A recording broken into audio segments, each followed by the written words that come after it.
ಸ್ನೇಹಿತರೆ ನಮಸ್ಕಾರ. ಬುಕ್ ಬ್ರಹ್ಮದ ಮುಖಾಮುಖಿ ಮಾತುಕತೆಗೆ ತಮಗೆಲ್ಲ ಆತ್ಮೀಯವಾದ ಸ್ವಾಗತವನ್ನು ಕೋರುತ್ತೇನೆ. ಇವತ್ತಿನ ಮಾತುಕತೆಯ ಅತಿಥಿಯಾಗಿ ನಮ್ಮ ಜೊತೆಗಿರುವಂಥವರು ಕನ್ನಡ ಅಭಿವೃದ್ಧಿ ಪ್ರಾಧಿಕಾರದ ನಿಕಟಪೂರ್ವ ಅಧ್ಯಕ್ಷರು ಮತ್ತು ಅದಕ್ಕಿಂತ ಹೆಚ್ಚಾಗಿ ಕನ್ನಡದ ಪ್ರಮುಖ ಕವಿಗಳಲ್ಲಿ ಒಬ್ಬರಾಗಿರುವ ಎಸ್.ಜಿ. ಸಿದ್ದರಾಮಯ್ಯ ಅವರನ್ನು ನಾನು ಈ ಮಾತುಕತೆಗೆ ಹಾರ್ದಿಕವಾದ ಸ್ವಾಗತವನ್ನು ಕೋರ್ತೇನೆ. ಸರ್ ನಮಸ್ಕಾರ. ನಮಸ್ತೆ. ಎಸ್.ಜಿ. ಸಿದ್ದರಾಮಯ್ಯ ಸರ್ ಅವರು ಮೂಲತಃ ತುಮಕೂರಿನವರು.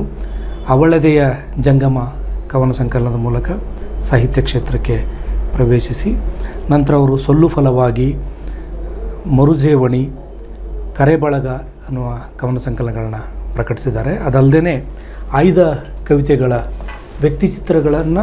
ಕವಿತೆಗಳಲ್ಲಿರುವ ವ್ಯಕ್ತಿಚಿತ್ರಗಳನ್ನು ಆಯ್ದ ಕವಿತೆಗಳನ್ನು ಒಳಗೊಂಡ ಬಳ್ಳಿ ಸಾಲು ಬಳಗ ಅನ್ನೋ ಒಂದು ಸಂಕಲನವನ್ನು ಕೂಡ ಪ್ರಕಟಿಸಿದ್ದಾರೆ. ಅದಲ್ಲದೆ ಸಾಲಾವಳಿ ಮತ್ತು ನಿಶ್ಶಬ್ದದ ಜಾಡು ಅಂತನ್ನುವ ವಿಮರ್ಶಾ ಸಂಕಲನಗಳನ್ನು ಕೂಡ ಪ್ರಕಟಿಸಿದ್ದಾರೆ. ದಂಡೆ ಮತ್ತು ದಾಳ ಅನ್ನೋದು ಅವರ ಎರಡು ನಾಟಕಗಳಾದರೆ ಇತ್ತೀಚೆಗೆ ಅವರ ಎರೆಬೇವು ಅನ್ನುವ ಆತ್ಮಕಥೆ ಕೂಡ ಪ್ರಕಟವಾಗಿದೆ. ಈ ಹಿನ್ನೆಲೆಯೊಳಗೆ ಅವರ ಒಟ್ಟು ಸಾಹಿತ್ಯಯಾನ ಮತ್ತು ಅವರು ಅದಕ್ಕಿಂತ ಮುಂಚೆ ಕನ್ನಡ ಪುಸ್ತಕ ಪ್ರಾಧಿಕಾರದ ಅಧ್ಯಕ್ಷರು ಕೂಡ ಆಗಿದ್ದರು. ಸೊ ಈ ಅವರ ಸಾಹಿತ್ಯಿಕ ಮತ್ತು ಆಡಳಿತಾತ್ಮಕ ಮತ್ತು ಒಟ್ಟು ಅವರ ಬದುಕಿನ ಹಿನ್ನೆಲೆ ಒಳಗೆ ಕೆಲವು ಸಂಗತಿಗಳನ್ನ ಮಾತಾಡ್ತಾರೆ. ಸರ್, ನಿಮ್ಮ ಕವಿತೆಯ ಮೂಲಕ ನೀವು ಶುರು ಮಾಡೋದಾದರೆ, ನೀವು ಆರಂಭದಲ್ಲಿ ಕವಿತೆ ಬರೀಬೇಕಂತ ಅನಿಸಿದ್ದ ಕ್ಷಣ ಯಾವುದು? ಯಾವ ಮಿನಿಟ್ನಲ್ಲಿ ನಿಮಗೆ ನೀವು ಕವಿ ಆಗಬೇಕಂತ ಅನಿಸಿದ್ದು ಯಾಕೆ ಅಂತ? ನನಗೆ ಇದು ಒಂದು ರೀತಿ ಬಹಳ ಮುಖ್ಯವಾದ ಪ್ರಶ್ನೆಯೂ ಕೂಡ. ಕವಿ ಆಗಬೇಕು ಅಂತ ಯಾಕೆ ಅನ್ನಿಸ್ತು ಅನ್ನೋದಿದೆಯಲ್ಲ, ಅದು ನಾನು ಹೈಸ್ಕೂಲ್ನಲ್ಲಿ ವ್ಯಾಸಂಗ ಮಾಡ್ತಿದ್ದಾಗಲೇ ನಮಗೆ ಒಂದು ಪದ್ಯ ಇತ್ತು, ದಸರಯ್ಯನ ವಚನಗಳು ಅಂತ ವಚನಗಳಿತ್ತು ಕೆಲವು. ಆ ವಚನಗಳು ಒಂದು ರೀತಿಯೊಳಗೆ ಬಹಳ ನನ್ನನ್ನು ಕಾಡಿಸಿದ್ದು. ಅದಕ್ಕೆ ಪೀಠಿಕೆಯಾಗಿ ದಸರಯ್ಯನ ಬಗ್ಗೆ ಒಂದಿಷ್ಟು ಕಥೆಗಳನ್ನು ಹೇಳಿದ್ರಲ್ಲ, ಅವೆಲ್ಲವೂ ಕೂಡ ನನಗೆ ಬಹಳ ಕಾಡಿಸಿದ ರೀತಿಯೊಳಗೆ ಒಂದಿಷ್ಟು ಪ್ರಯೋಗಗಳನ್ನು ಮಾಡೋದಕ್ಕೆ ತೊಡಗಿದೆ. ಆಗ ಅದೇನು ಬರೆದ್ನೋ ಏನು ಬಿಟ್ಟನೋ ಗೊತ್ತಿಲ್ಲ ಅದು. ಆದರೆ ಆಗಲೇ ನನ್ನ ಸಹಪಾಠಿಗಳು ನನ್ನನ್ನು ದಸರಯ್ಯ ಅಂತ ಕರೆಯರು. ಒಂದು ರೀತಿಯಲ್ಲಿ almost you are obsessed with the Dasarayya ಆ ಥರದಲ್ಲಿ ಆಗಿದ್ದಿದ್ದು. ಮುಂದೆ ವಚನಗಳನ್ನು ವಿಶೇಷವಾಗಿ ನಾನು ಅಧ್ಯಯನ ಮಾಡ್ತೀನಿ ಅಂತನ್ನುವುದೂ ಕೂಡ ನನಗೇನು ಗೊತ್ತಿರಲಿಲ್ಲ. ಆಗ ಹೆಚ್ಚೇನು ನಮ್ಮ ಇಡೀ ಕುಟುಂಬದೊಳಗೆ 22 ಕುಟುಂಬಗಳಿವೆ ನಮ್ಮವು, ನಮ್ಮ ಊರಿನೊಳಗೇನೆ. ಆ ಇಡೀ ಒಟ್ಟು ಕುಟುಂಬದಲ್ಲಿ 2ನೇ ಕ್ಲಾಸ್ವರೆಗೂ ಓದ್ದವರು ನಮ್ಮಪ್ಪ. SSLCವರೆಗೆ ಫಸ್ಟ್ ಬಂದವನು ನಾನೊಬ್ಬನೇ. ಇವತ್ತೂ ಕೂಡ MA ದಾಟಿದಂತೆ ಇದಕ್ಕೆ ಬರೋದಕ್ಕೆ ಕಾರಣವಾಗಿರೋದು ಇಡೀ 22 ಕುಟುಂಬಗಳಲ್ಲಿ ನಾನೇ ಪ್ರಥಮ ಅಂತ ಅನ್ನೋದು ನೀವು ತಿಳ್ಕೊಳ್ಬೇಕಾದ್ದು. ಕುರಿ ಕಾಯ್ಕೊಂಡಿದ್ದ ಕುಟುಂಬ, ವ್ಯವಸಾಯ ಮಾಡ್ಕೊಂಡಿದ್ದ ಕುಟುಂಬ, ಅಂಥ ಇದರೊಳಗೆ ಅಕ್ಷರಕ್ಕೆ ಸಂಪೂರ್ಣವಾಗಿ ವಂಚಿತವಾಗಿದ್ದ ಕುಟುಂಬ, ಅಂಥ ಮೂಲದಿಂದ ಬಂದವನು. ಬಂದ ನಂತರದೊಳಗೆ ನನಗೆ ಈ ಅಕ್ಷರಕ್ಕೆ ನನಗೆ ಬೇರೆ ವಿಷಯಗಳಿಗಿಂತ ಕನ್ನಡದ ವಿಷಯ ಹೆಚ್ಚು ಆಪ್ತವಾಗಿದ್ದಿದ್ದು ಅಂತ ಅನಿಸುವ ಕಾರಣದೊಳಗೆ ಕಾವ್ಯದ ಕಡೆಗೆ ಆಕರ್ಷಿತನಾದೆ.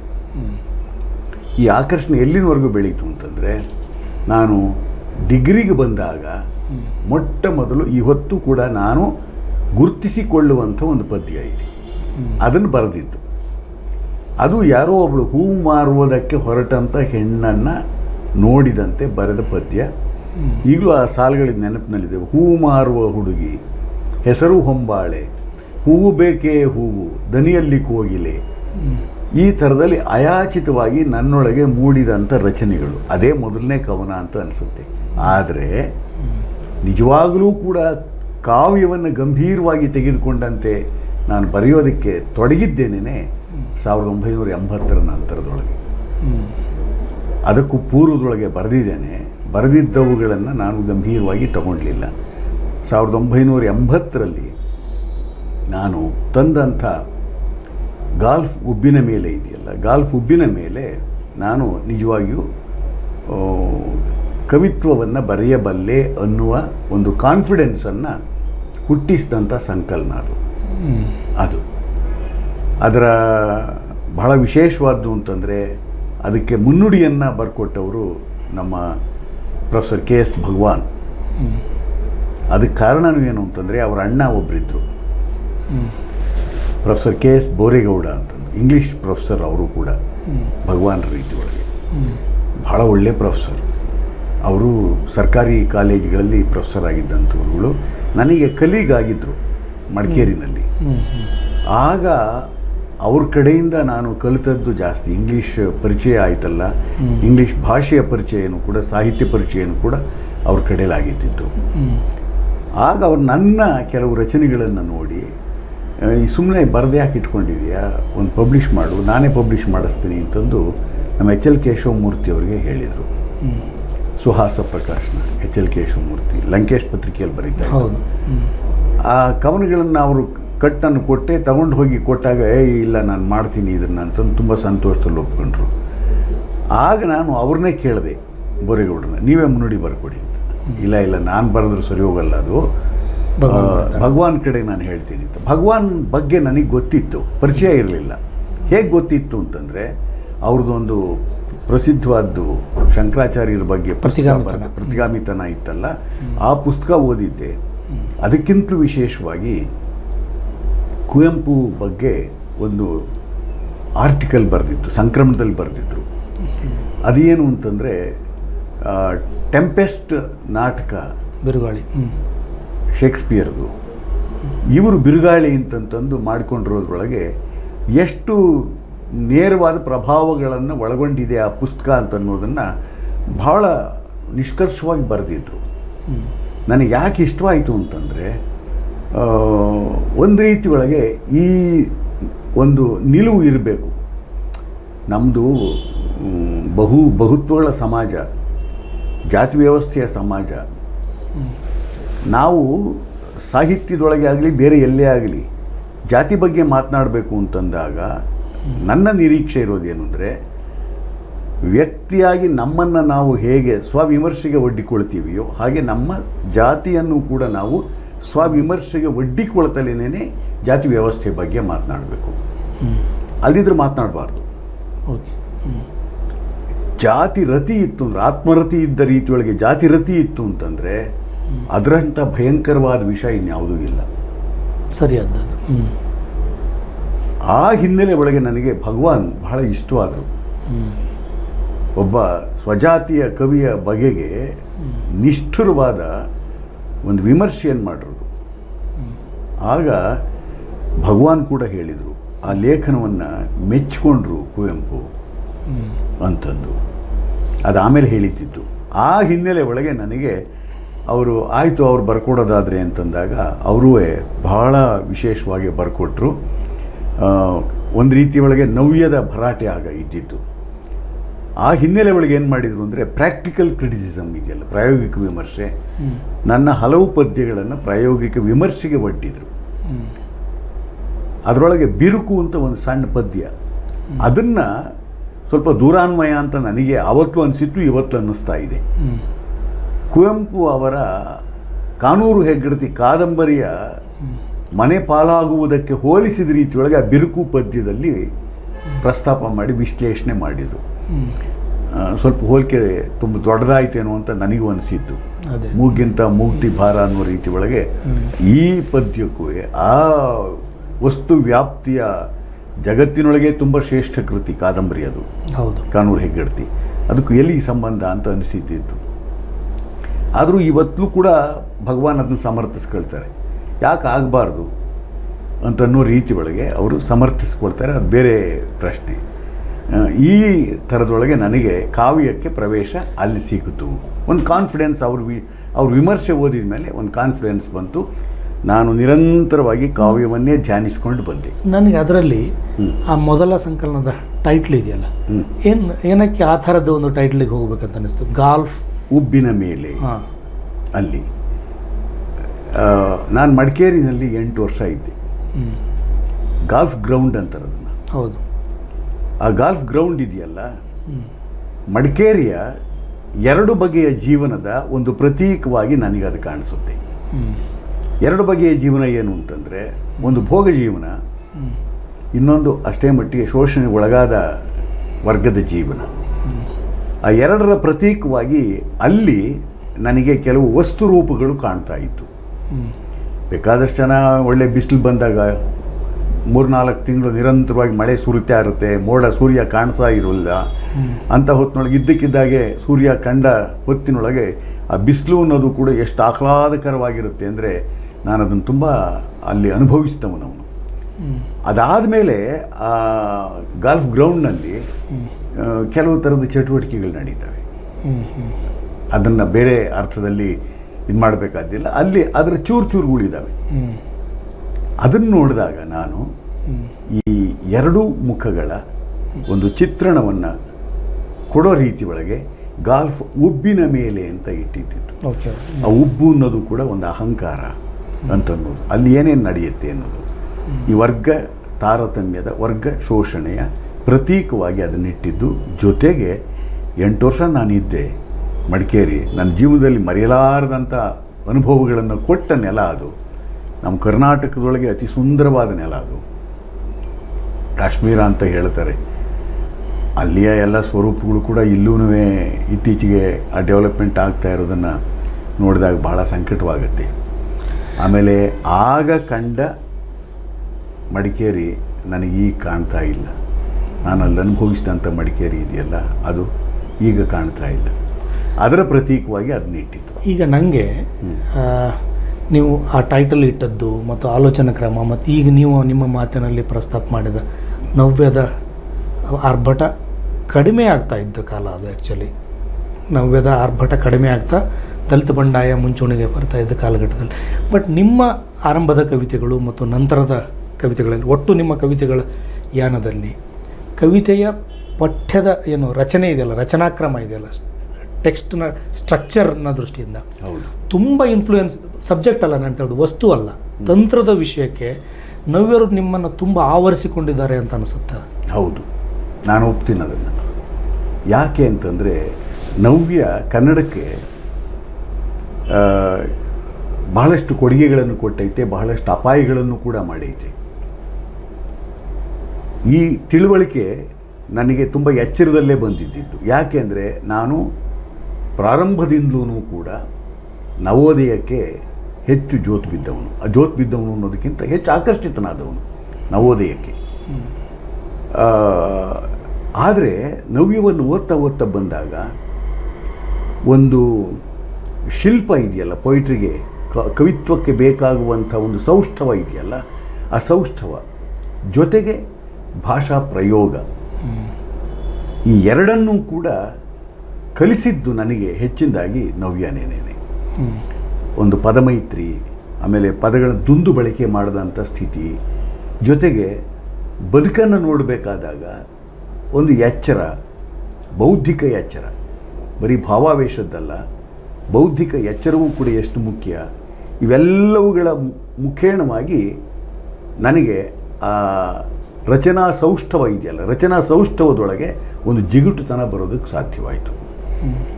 ಭಾಷಾ ದುಂದು ಬಳಕೆ ಆಗದೆ ಜಿಗುಟು ಬರೋದಕ್ಕೆ, ಹ್ರಸ್ವದೊಳಗೆ ಕವಿತ್ವದ ಶಕ್ತಿ ಹೆಚ್ಚು ಅಂತನ್ನುವುದನ್ನು ನಾನು ಕಲ್ತ್ಕೊಂಡೆ. ಆದರೆ ಅದರಿಂದ ಬಿಡಿಸ್ಕೊಳ್ಳೋಕ್ಕೂ ಕೂಡ ಬಹಳ ಪ್ರಯತ್ನ ಪಟ್ಟೆ. ಆನಂತರದ ನಾನು ಮುಂದಿನ ಸಂಕಲನ, 3ನೇ ಸಂಕಲನ ಇದೆಯಲ್ಲ ನೀವು ಹೇಳ್ದಂಗೆ ಅವಳೆದೆಯ ಜಂಗಮ, ಅದಕ್ಕೆ ಪೂರ್ವದೊಳಗೆ ಕಾಡುವ ಬೇಲಿ ಹೂ. ಮೊದಲನೇದು ಗಾಲ್ಫ್ ಉಬ್ಬಿನ ಮೇಲೆ, 2ನೇದು ಕಾಡುವ ಬೇಲಿ ಹೂ, 3ನೇದೇನೇನೆ ಅವಳೆದೆಯ ಜಂಗಮ. ಅವಳೆದೆಯ ಜಂಗಮಕ್ಕೆ ಬರುವ ಹೊತ್ತಿಗೆ ನನ್ನ ನೆಲಮೂಲದ ಭಾಷೆ, ನನ್ನ ನೆಲಮೂಲದ ಸಂವೇದನೆ ಇದು ನನಗೆ ಸಂಪೂರ್ಣವಾಗಿ ಒಂದು ರೀತಿ ಹುಟ್ಟಿತ್ತು. ನನ್ನನ್ನು ಅದು ಬಿಟ್ಟು ನೀವು ನವ್ಯ ಮಾದರಿಯ ಕವಿತೆಗಳನ್ನು ಬರೆಯುತ್ತಿದ್ದ ಕಾಲದಲ್ಲಿಯೂ ಕೂಡ ಈ ಅವಳೆದೆಯ ಜಂಗಮದಲ್ಲಿ ಬಂದ ಸಂವೇದನೆಯ ಸ್ವರೂಪದ ಸಂವೇದನೆ ಹಿಂದಿನ ಕವಿತೆಗಳಲ್ಲೂ ಇತ್ತಲ್ಲ, ಅದರ ಕಂಟಿನ್ಯೂಟಿ ಆಯಿತು.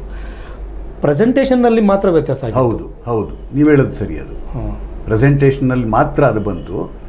ಆದರೂ ಕೂಡ ಒಂದೇನು ಅಂತಂದರೆ, ಆ ಪ್ರೆಸೆಂಟೇಷನ್ ಇದೆಯಲ್ಲ, ನಾನು ಭಾಷೆಯನ್ನು ನವ್ಯರ ರೀತಿಯೊಳಗೆ ಬಳಸಿದರೂ ನವ್ಯದ ಪಡಿಯಚ್ಚಾಗಿ ಬಳಸಿಲ್ಲ.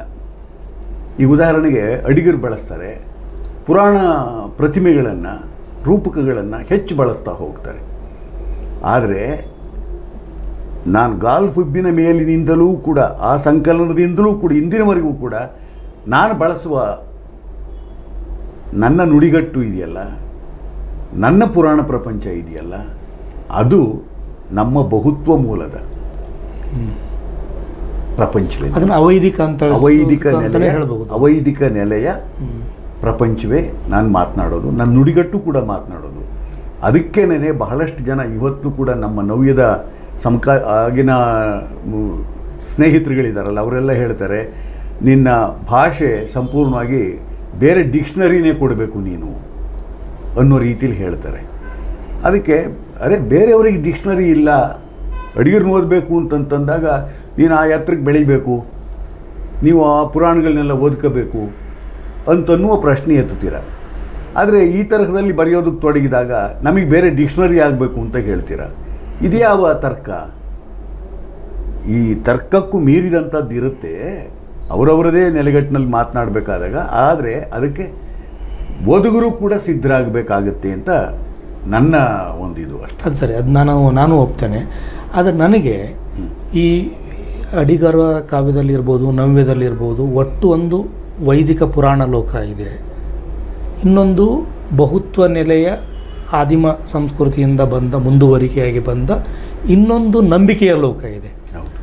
ಅದನ್ನು ಕೂಡ ಪುರಾಣೀಕರಿಸಿದ ಲೋಕವೇ ಅಲ್ವಾ? ಅವೆರಡನ್ನು ಹೆಂಗೆ ಬೈಫರ್ಕೇಟ್ ಮಾಡೋದು?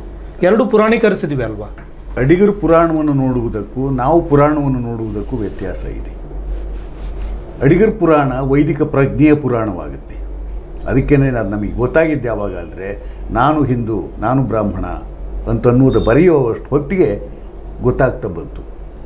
ಅಲ್ಲಿ ಬಟ್ ಅದು ಕಟ್ಟುವವು ನಾವು ಹೊಸ ನಾಡೊಂದನ್ನು ಟೈಮ್ನೊಳಗೆ ಇರಲಿಲ್ಲ. ಅದೆಲ್ಲ ಇದೆ, ಅದೆಲ್ಲ ಭಾಳ. ಯಾಕೆ ಅಂತಂದರೆ ಕವಿ, ನಿಜವಾದ ಕವಿ ಏನಾಗ್ತಾನೆ ಅಂತಂದರೆ ನನ್ನ ಮಿತಿಗಳನ್ನೂ ದಾಟ್ತಾನೆ, ಅಡಿಗರ ಮಿತಿಗಳನ್ನು ದಾಟ್ತಾನೆ, ಒಬ್ಬ ವಿಶ್ವ ಕುಟುಂಬಿಯಾಗಿ ಮಾತನಾಡ್ತಾನೆ, ವಿಶ್ವ ಪ್ರಜ್ಞೆಯ ಮಾನವತಾ ಬದುಕಿನ ಲೋಕದರ್ಶನವನ್ನು ಇಟ್ಕೊಂಡಂತೆ ಮಾತನಾಡ್ತಾನೆ. ಅಂಥ ಕಡೆಯಲ್ಲಿ ಅಡಿಗರುವೇ ಭಾಳ ಗ್ರೇಟ್ ಪೋಯೆಟ್, ಅದ್ರ ಬಗ್ಗೆ ಎರಡನೇ ಮಾತಿಲ್ಲ. ಆದರೆ ಪ್ರಜ್ಞಾಪೂರ್ವಕವಾಗಿ ಕೆಲವು ರಚನೆಗಳಿರ್ತಾವಲ್ಲ, ಅಂಥ ಕಡೆಯಲ್ಲಿ ನಮ್ಮ ಮಿತಿಗಳು ಗೊತ್ತಾಗುತ್ತೆ. ಸೊ ಅಲ್ಲಿಗೆ ನನ್ನ ಇನ್ನೊಂದು ಪ್ರಶ್ನೆ ಏನಂದರೆ, ನೀವು ಬರೆಯುವಾಗ ನಿಮ್ಮ ಕವಿತೆ ಒಂದು ಪ್ರಜ್ಞಾಪೂರ್ವಕವಾಗಿ ಬರೆಯುವ ಅಡಿಗರಿಗಿರುವ ಹಾಗೆ ನಿಮಗೂ ಕೂಡ ಒಂದು ಪ್ರಜ್ಞಾಪೂರ್ವಕವಾಗಿ ಬರೆಯುವ ಒಂದು ಲೋಕ, ಅಪ್ರಜ್ಞಾಪೂರ್ವಕವಾಗಿ ಸೃಷ್ಟಿಯಾಗುವ ಒಂದು ಲೋಕ ಅಂತಿದೆಯಾ? ಇದನ್ನು ಬಹಳ ಸೂಕ್ಷ್ಮವಾದ ಪ್ರಶ್ನೆ ಇದು. ಇದನ್ನು ನಾನು ಹೀಗೆ ಅರ್ಥೈಸ್ಕೊಳ್ತೀನಿ. ಕೆಲವು ಸಾರಿ ನಮ್ಮ ರಚನೆ ಇರುತ್ತಲ್ಲ, ಪ್ರಜ್ಞಾಪೂರ್ವಕವಾಗೇ ಬರುತ್ತೆ. ಯಾಕೆಂದರೆ ನಾವೇನು ಕಟ್ತಾ ಇರ್ತೀವಿ ಅನ್ನುವುದ ಸಂದರ್ಭದೊಳಗೆ ಬುದ್ಧಿಪೂರ್ವಕವಾಗಿ ನಾವು ಅದನ್ನು ನಿಯಂತ್ರಿಸ್ತಾ ಹೋಗ್ತೇವೆ ಕೆಲವು ರಚನೆಗಳು. ಆದರೆ ಇನ್ನು ಕೆಲವು ರಚನೆಗಳಿರ್ತವೆ, ಒಂದು ರೀತಿ ಅಯಾಚಿತವಾಗಿ ನಮ್ಮ ಒಳಗಿನಿಂದ ಅವು ಆಗ್ತವೆ, ಅವು ಹುಟ್ಟುತ್ತವೆ. ಕಟ್ಟೋದಲ್ಲ, ಅದು ಹುಟ್ಟುತ್ತವೆ. ನನ್ನ ಎಷ್ಟೋ ರಚನೆಗಳು ಈ ತರಹ ಹುಟ್ಟಿದ ರಚನೆಗಳು, ಅವು ನನ್ನ ಬುದ್ಧಿಯನ್ನು ನಿಯಂತ್ರಿಸ್ತವೆ, ನನ್ನ ಭಾವವನ್ನು ನಿಯಂತ್ರಿಸ್ತವೆ. ಎರಡನ್ನೂ ನಿಯಂತ್ರಿಸಿದಂತೆ ನಿಜವಾದ ಬದುಕಿನ ಒಂದು ದೃಷ್ಟಿಯನ್ನು ಅವು ಕೊಡ್ತವೆ. ಸೊ ಅಲ್ಲಿಗೆ ಹುಟ್ಟಿದ ಕವಿತೆ, ಕಟ್ಟಿದ ಕವಿತೆ ಅಂತ ಎರಡು ಮಾದರಿ ಇದೆ ಅಂತ. ಖಂಡಿತ ಇರುತ್ತೆ. ಆ ಹುಟ್ಟಿದ ಕವಿತೆ, ಕಟ್ಟಿದ ಕವಿತೆ ಮಾದರಿನಲ್ಲಿ ಎರಡರಲ್ಲೂ ಎರಡೂ ಥರದ ಪಾಸಿಬಿಲಿಟೀಸ್ ಇರ್ತವೆ. ಹುಟ್ಟಿದ ಕವಿತೆಯ ಫ್ಲೂಯೆನ್ಸಿಯ ಕಾರಣಕ್ಕಾಗಿ ಅಥವಾ ಅದರ ಹುಟ್ಟಿನ ಕಾರಣಕ್ಕಾಗಿಯೇ ಅದು ಔಟ್ಸ್ಪೋಕನ್ ಆಗಿರ್ತದೆ, ಅಥವಾ ಅಂದರೆ ಸ್ವಯಂ ಪ್ರೇರಿತವಾಗಿ ಹೊರಗೆ ಬಂದಿರ್ತದೆ, ನಿಮ್ಮತನವನ್ನು ಬಿಂಬಿಸ್ತಾ ಇರ್ತದೆ. ಅಲ್ಲಿ ಕೂಡ ಒಂದು ಕರ್ಮಠತನ ಕೂಡ ಕಂಟಿನ್ಯೂ ಆಗಿರೋ ಚಾನ್ಸಸ್ ಇರಲ್ವಾ? ಕೆಲವರು ಕರ್ಮಠತ್ವಕ್ಕೆ ಗಂಟು ಹಾಕ್ಕೊಳ್ತಾರೆ, ಕೆಲವರು ಪ್ರಜ್ಞಾಪೂರ್ವಕವಾಗಿ ಕರ್ಮಠತ್ವವನ್ನು ದಾಟಿದಂತೆ ಕಟ್ತಾರೆ. ಬೌದ್ಧಿಕ ಕ್ರಿಯೆಯಾದರೂ ಕೂಡ, ಪ್ರಜ್ಞಾಪೂರ್ವಕವಾದ ಬೌದ್ಧಿಕ ಕ್ರಿಯೆಯಾದರೂ ಕೂಡ ಲೋಕದರ್ಶನಕ್ಕೆ ಎರವಾಗದಂತೆ ಕಟ್ತಾರೆ. ಲೋಕದರ್ಶನಕ್ಕೆ ಅಥವಾ ವಸುಧೈವ ಕುಟುಂಬಕ ಭಾವಕ್ಕೆ ಎರವಾಗದಂತೆ ಕಟ್ತಾರೆ. ಇನ್ನು ಕೆಲವರು ಗಂಟು ಹಾಕ್ಕೊಂಡು ಆ ಪರಿವೇಶದೊಳಗೆ ಮಾತನಾಡ್ತಾರೆ. ನಮ್ಮ ಕನ್ನಡದೊಳಗೆ ನಾನು ಬೇಕಾದಷ್ಟು ಉದಾಹರಣೆ ಕೊಡ್ತೀನಿ. ಅದಕ್ಕೆ ದೊಡ್ಡವ್ರ ಉದಾಹರಣೆಗಳೇ ನಮ್ಮ ಎದುರಿಗೆ ಇರ್ತಕ್ಕಂಥದ್ದಾಗಿದೆ. ನಾನು ಆ ಥರದ ವಿಮರ್ಶೆಗೆ ಹೋಗಬೇಕು ಅಂತಂದರೆ ನಮ್ಮ ಪ್ರೊಫೆಸರ್ KG ನಾಗರಾಜಪ್ಪನವ್ರದ್ದು ಮರುಚಿಂತನೆ ಇದೆಯಲ್ಲ, ಅದು ನಮ್ಮ ನವೋದಯದಿಂದ ಇಂದಿನವರೆಗಿನ ಎಷ್ಟೋ ಜನ ಬಹುದೊಡ್ಡ ಲೇಖಕರುಗಳ ಕೃತಿಗಳೊಳಗಿರುವಂಥ ಜಾತಿ ಪ್ರಜ್ಞೆಯನ್ನು ತುಂಬ ನಿಷ್ಠುರವಾಗಿ ವಿಮರ್ಶಿಸಿರ್ತಕ್ಕಂಥದ್ದು. ನೀವು ಅಲ್ಲಗಳೆಯೋಕ್ಕಾಗಲ್ಲ ಅದನ್ನು. ಬಹಳಷ್ಟು ಜನ ಅದನ್ನು ಇದು ದೋಷವನ್ನು ಹುಡುಕೋದೇ ಕೆಲಸ ಆಗುತ್ತೆ ಅಂತನ್ನೋ ರೀತಿ ಹೇಳ್ತಾರೆ. ದೋಷ ಅಲ್ಲ, ನಮ್ಮ ವ್ಯವಸ್ಥೆಯೇ ಜಾತಿ ವ್ಯವಸ್ಥೆ. ಈ ಜಾತಿ ವ್ಯವಸ್ಥೆಯನ್ನು ಮೀರಬೇಕು ಅಂತಂದಾಗ ನಾವು ಪ್ರಜ್ಞಾಪೂರ್ವಕವಾಗಿ ಮೀರಬೇಕು. ಇವತ್ತು ಕೂಡ ಜಾತಿ ಹೆಸರಿಡಿದು ನಿಂದಿಸುವಂಥ ಒಂದು ರೀತಿ ಶಿಕ್ಷಿತರಿದ್ದಾರೆ, ಅಕ್ಷರ ಬಲ್ಲವರುಗಳು ಕೂಡ ಇದ್ದಾರೆ ಸಾಮಾನ್ಯ ರೀತಿಯೊಳಗೆ. ನಾನು ಇವತ್ತು ಹೇಳ್ತಾ ಇದ್ದೇನೆ, ನಾವು ಭಾಷೆಯನ್ನು ಬಳಸುವ ಸಂದರ್ಭದೊಳಗೆ ಬಹಳ ಎಚ್ಚರವಾಗಿದ್ದು ಭಾಷೆ ಬಳಸಬೇಕಾಗತ್ತೆ. ಈ ಜಾತಿ ವ್ಯವಸ್ಥೆಯ ಒಳಗೆ ಭಾಷೆಯೂ ಕಲುಷಿತವಾಗಿರಬೇಕಾದಾಗ ಆ ಕಲುಷಿತ ಭಾಷೆಯನ್ನು ನಾವು ಪ್ರಜ್ಞಾಪೂರ್ವಕವಾಗಿ ಪ್ರಯೋಗಿಸುವಂಥ ಮನುಷ್ಯರಾಗಬೇಕಾಗತ್ತೆ. ನಮ್ಮ ವಚನಕಾರರಲ್ಲಿ ಎಷ್ಟೋ ಜನ ಕೆಲವರು ನನಗೆ ಅವೆಲ್ಲ ಹೇಳ್ತಾ ಇದ್ದೀನಿ, ಈ ಥರ ಪ್ರಯೋಗಗಳಾಗಿದ್ದಾವೆ. ಈ ಥರ ಪ್ರಯೋಗಗಳಾಗಿದ್ದಾಗ ನಾನು ಅವೆಲ್ಲವನ್ನು ಕೂಡ ನಾನು ಅನಿಸೋದು ಪ್ರಕ್ಷಿಪ್ತಗಳು ಅಂತ ಹೇಳ್ತೀನಿ ನಾನು, ನಿಜ ವಚನಗಳಲ್ಲ. ಯಾಕೆಂದರೆ ಇಷ್ಟು ನಿಷ್ಠುರವಾಗಿ ಬಸವಣ್ಣನಂಥವ್ರು ಆತ್ಮವಿಮರ್ಶೆ ಮಾಡಿಕೊಂಡು ನಿಷ್ಠುರವಾಗಿ ಮಾತನಾಡಬೇಕಾದಾಗ ಹೆಣ್ಣಿನ ಬಗ್ಗೆ ಆಗಲಿ, ವೇಶ್ಯರ ಬಗ್ಗೆನೇ ಆಗಲಿ, ಬೇರೆ ಬೇರೆ ಅವಮಾನಿತ ಜಾತಿಗಳ ಬಗ್ಗೆನೇ ಆಗಲಿ, ಅವರ ಕಾಲದ ಮಿತಿಯೂ ಕೂಡ ಆಗಿರ್ಬೋದಲ್ವ, ಆ ಕಾಲದ ಇರಬಹುದು, ಆ ಕಾಲದ ವರ್ತಮಾನದ ಅರಿವಿನ ಮಿತಿಯೂ ಕೂಡ ಆಗಿರ್ಬೋದು. ಇಲ್ಲ, ಬಸವಣ್ಣನ ಅರಿವು ಕಾಲದ ಮಿತಿಯೊಳಗೆ ಕಟ್ಟು ಹಾಕ್ಕೊಂಡಿದ್ದಲ್ಲ, ಅದನ್ನು ದಾಟಿದಂತೆ ಕಾಲಾತೀತವಾಗಿ ಮಾನವ ಸಂವೇದನೆಯ ಒಳಗೆ ಹರಿದಂಥ ವಿವೇಕ ಅದು ಬಸವಣ್ಣನವರು. ಇವತ್ತು ಕೂಡ ನನಗೆ ಬಸವಣ್ಣ ದೊಡ್ಡ ಆದರ್ಶ. ಯಾಕೆ ಅಂತಂದರೆ ಅಂಥ ನಿಷ್ಠುರ ಆತ್ಮಪ್ರಜ್ಞೆ ಆತ್ಮವಿಮರ್ಶೆಯನ್ನು ಇಟ್ಕೊಂಡಂಥ ಲೇಖಕ ಅನ್ನುವ ಶಬ್ದ ಬಳಸ್ತಾ ಇದ್ದೀನಿ. ಯಾಕೆಂದರೆ ವಚನಗಳು ಉಪ ಉತ್ಪನ್ನಗಳು. ಬಸವಣ್ಣ ಕವಿ ಅಂತ ಕೂಡ ಕರಿಬೋದು. ಕವಿ ಆ ಥರದಲ್ಲಿ ಬಹಳ ನಿಷ್ಠುರ ಆತ್ಮವಿಮರ್ಶೆ ಇಟ್ಕೊಂಡಿದ್ದಂಥವ್ರು, ಜೊತೆಗೆ ಸ್ವಜಾತಿ ವಿಮರ್ಶೆ ಇಟ್ಕೊಂಡಿದ್ದ ಮನುಷ್ಯ. ಎಷ್ಟರ ಮಟ್ಟಿಗೆ ಅಂತಂದರೆ, ಉತ್ತಮ ಕುಲದಲ್ಲಿ ಹುಟ್ಟಿದನೆಂಬ ಕಷ್ಟದ ಹೊರೆಯ ಕೊರಿಸದಿರಯ್ಯ ಅಂತಂದು ಹುಟ್ಟಿನ ಮೂಲದ ಸಾಮುದಾಯಿಕ ಪಾಪ ಪ್ರಜ್ಞೆಯನ್ನು ವೈಯಕ್ತಿಕ ನೆಲೆಯೊಳಗೆ ಹೊತ್ತು ನಿರಾಕರಿಸಿದ.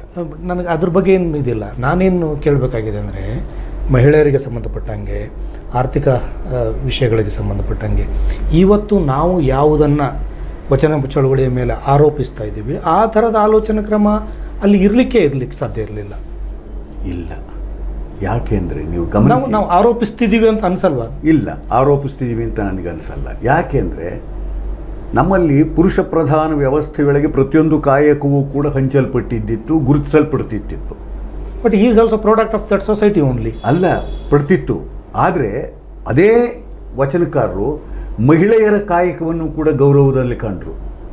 ಹೆಂಗೆ ಕಂಡ್ರು ಅನ್ನೋದಕ್ಕೆ ನೋಡಿ, ಕನ್ನಡಿ ಕಾಯಕದ ರೇವಮ್ಮ ಬರ್ತಾಳೆ, ಮತ್ತು ನೂಲು ತೆಗೆಯುವಂಥ ಅವಳು ಹೆಣ್ಮಗಳು ಬರ್ತಾಳೆ. ಅವರೆಲ್ಲರನ್ನೂ ಕೂಡ ಅವರವರ ಕಾಯಕದ ಹೆಸರಿನೊಳಗೆ ಗುರುತಿಸಿದಂತೆ ಗೌರವಿಸ್ತಾರೆ, ಸಮಾನವಾಗಿ ಮಾತನಾಡ್ತಾರೆ.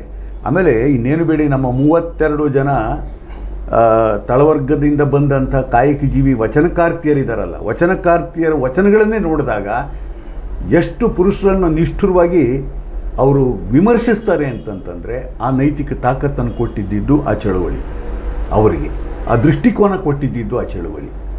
ಆ ದೃಷ್ಟಿಯಿಂದ ನಾವು ಅವರಿಗೆ ಈ ಥರದ ವಿವೇಕ ಅಂದರೆ ನನಗೇನು ಅನಿಸ್ತದೆ ಸರ್, ಅದು ಬರಲಿಕ್ಕೂ ಕೂಡ ಒಂದು ನೆಲಮೂಲದ ಮಾತೃ ಸಂಸ್ಕೃತಿಯ ಸತ್ಯ ಆಲೋಚನಾ ಕ್ರಮದ ಮುಂದುವರಿಕೆಯಾಗಿ ಒಂದು ಟ್ರೆಡಿಷನ್ ಕಂಟಿನ್ಯೂ ಆಗ್ತಾ ಇದೆ. ಸತ್ಯ. ಇನ್ನೊಂದು ಪುರುಷ ಕೇಂದ್ರಿತ ಆಡಳಿತ ಮತ್ತು ವ್ಯವಸ್ಥೆ ದಬ್ಬಾಳಿಕೆ ಇರುವ ಮೇಲ್ಚ್ಯೂನಿಸ್ಟಿಕ್ ಆಗಿರೋ ಒಂದು ಸಿಸ್ಟಮ್ ಇದೆ.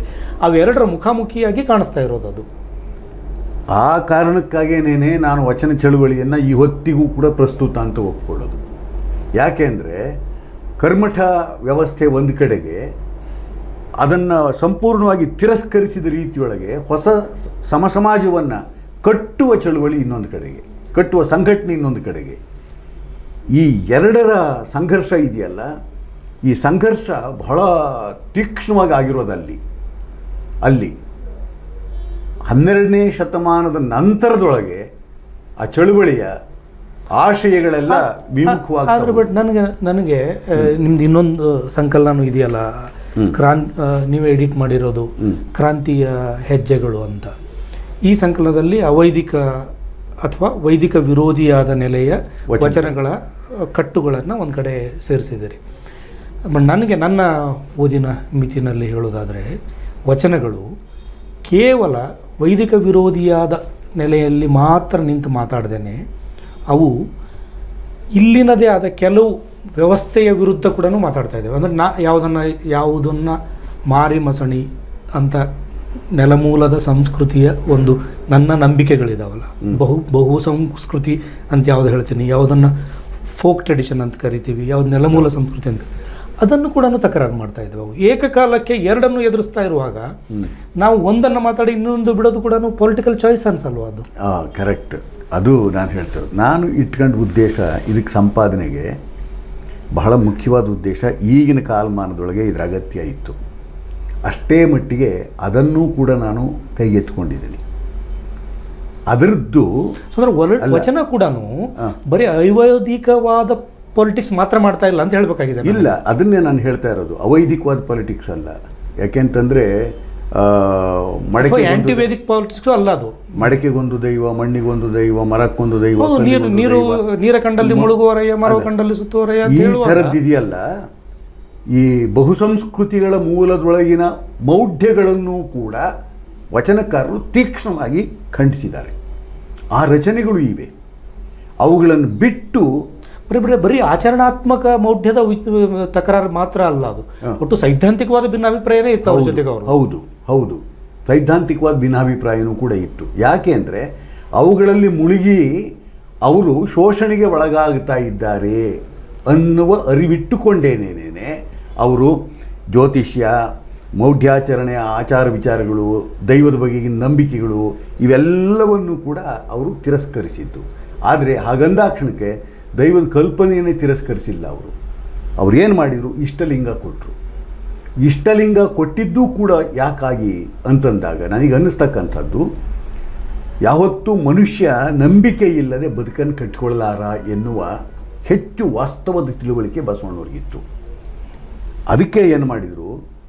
ಸ್ಥಾವರವನ್ನು ನಿರಾಕರಿಸಿ ಜಂಗಮತ್ವಕ್ಕೆ ಈ ಇಷ್ಟಲಿಂಗವನ್ನು ತಂದಂತೆ ಇಷ್ಟಲಿಂಗವನ್ನು ಇಟ್ಕೊಳ್ಳಿ, ಆದರೆ ನೀವು ಗುಡಿಗಳಿಗೆ ಅಡಿಯಾಡೋದೇನು ಬೇಕಿಲ್ಲ, ದೇವಸ್ಥಾನಗಳಿಗೆ ಅಡಿಯಾಡೋದೇನು ಬೇಕಿಲ್ಲ, ದೇವರೇ ನಿಮ್ಮ ಅಂಗೈಯಲ್ಲಿದ್ದಾನೆ.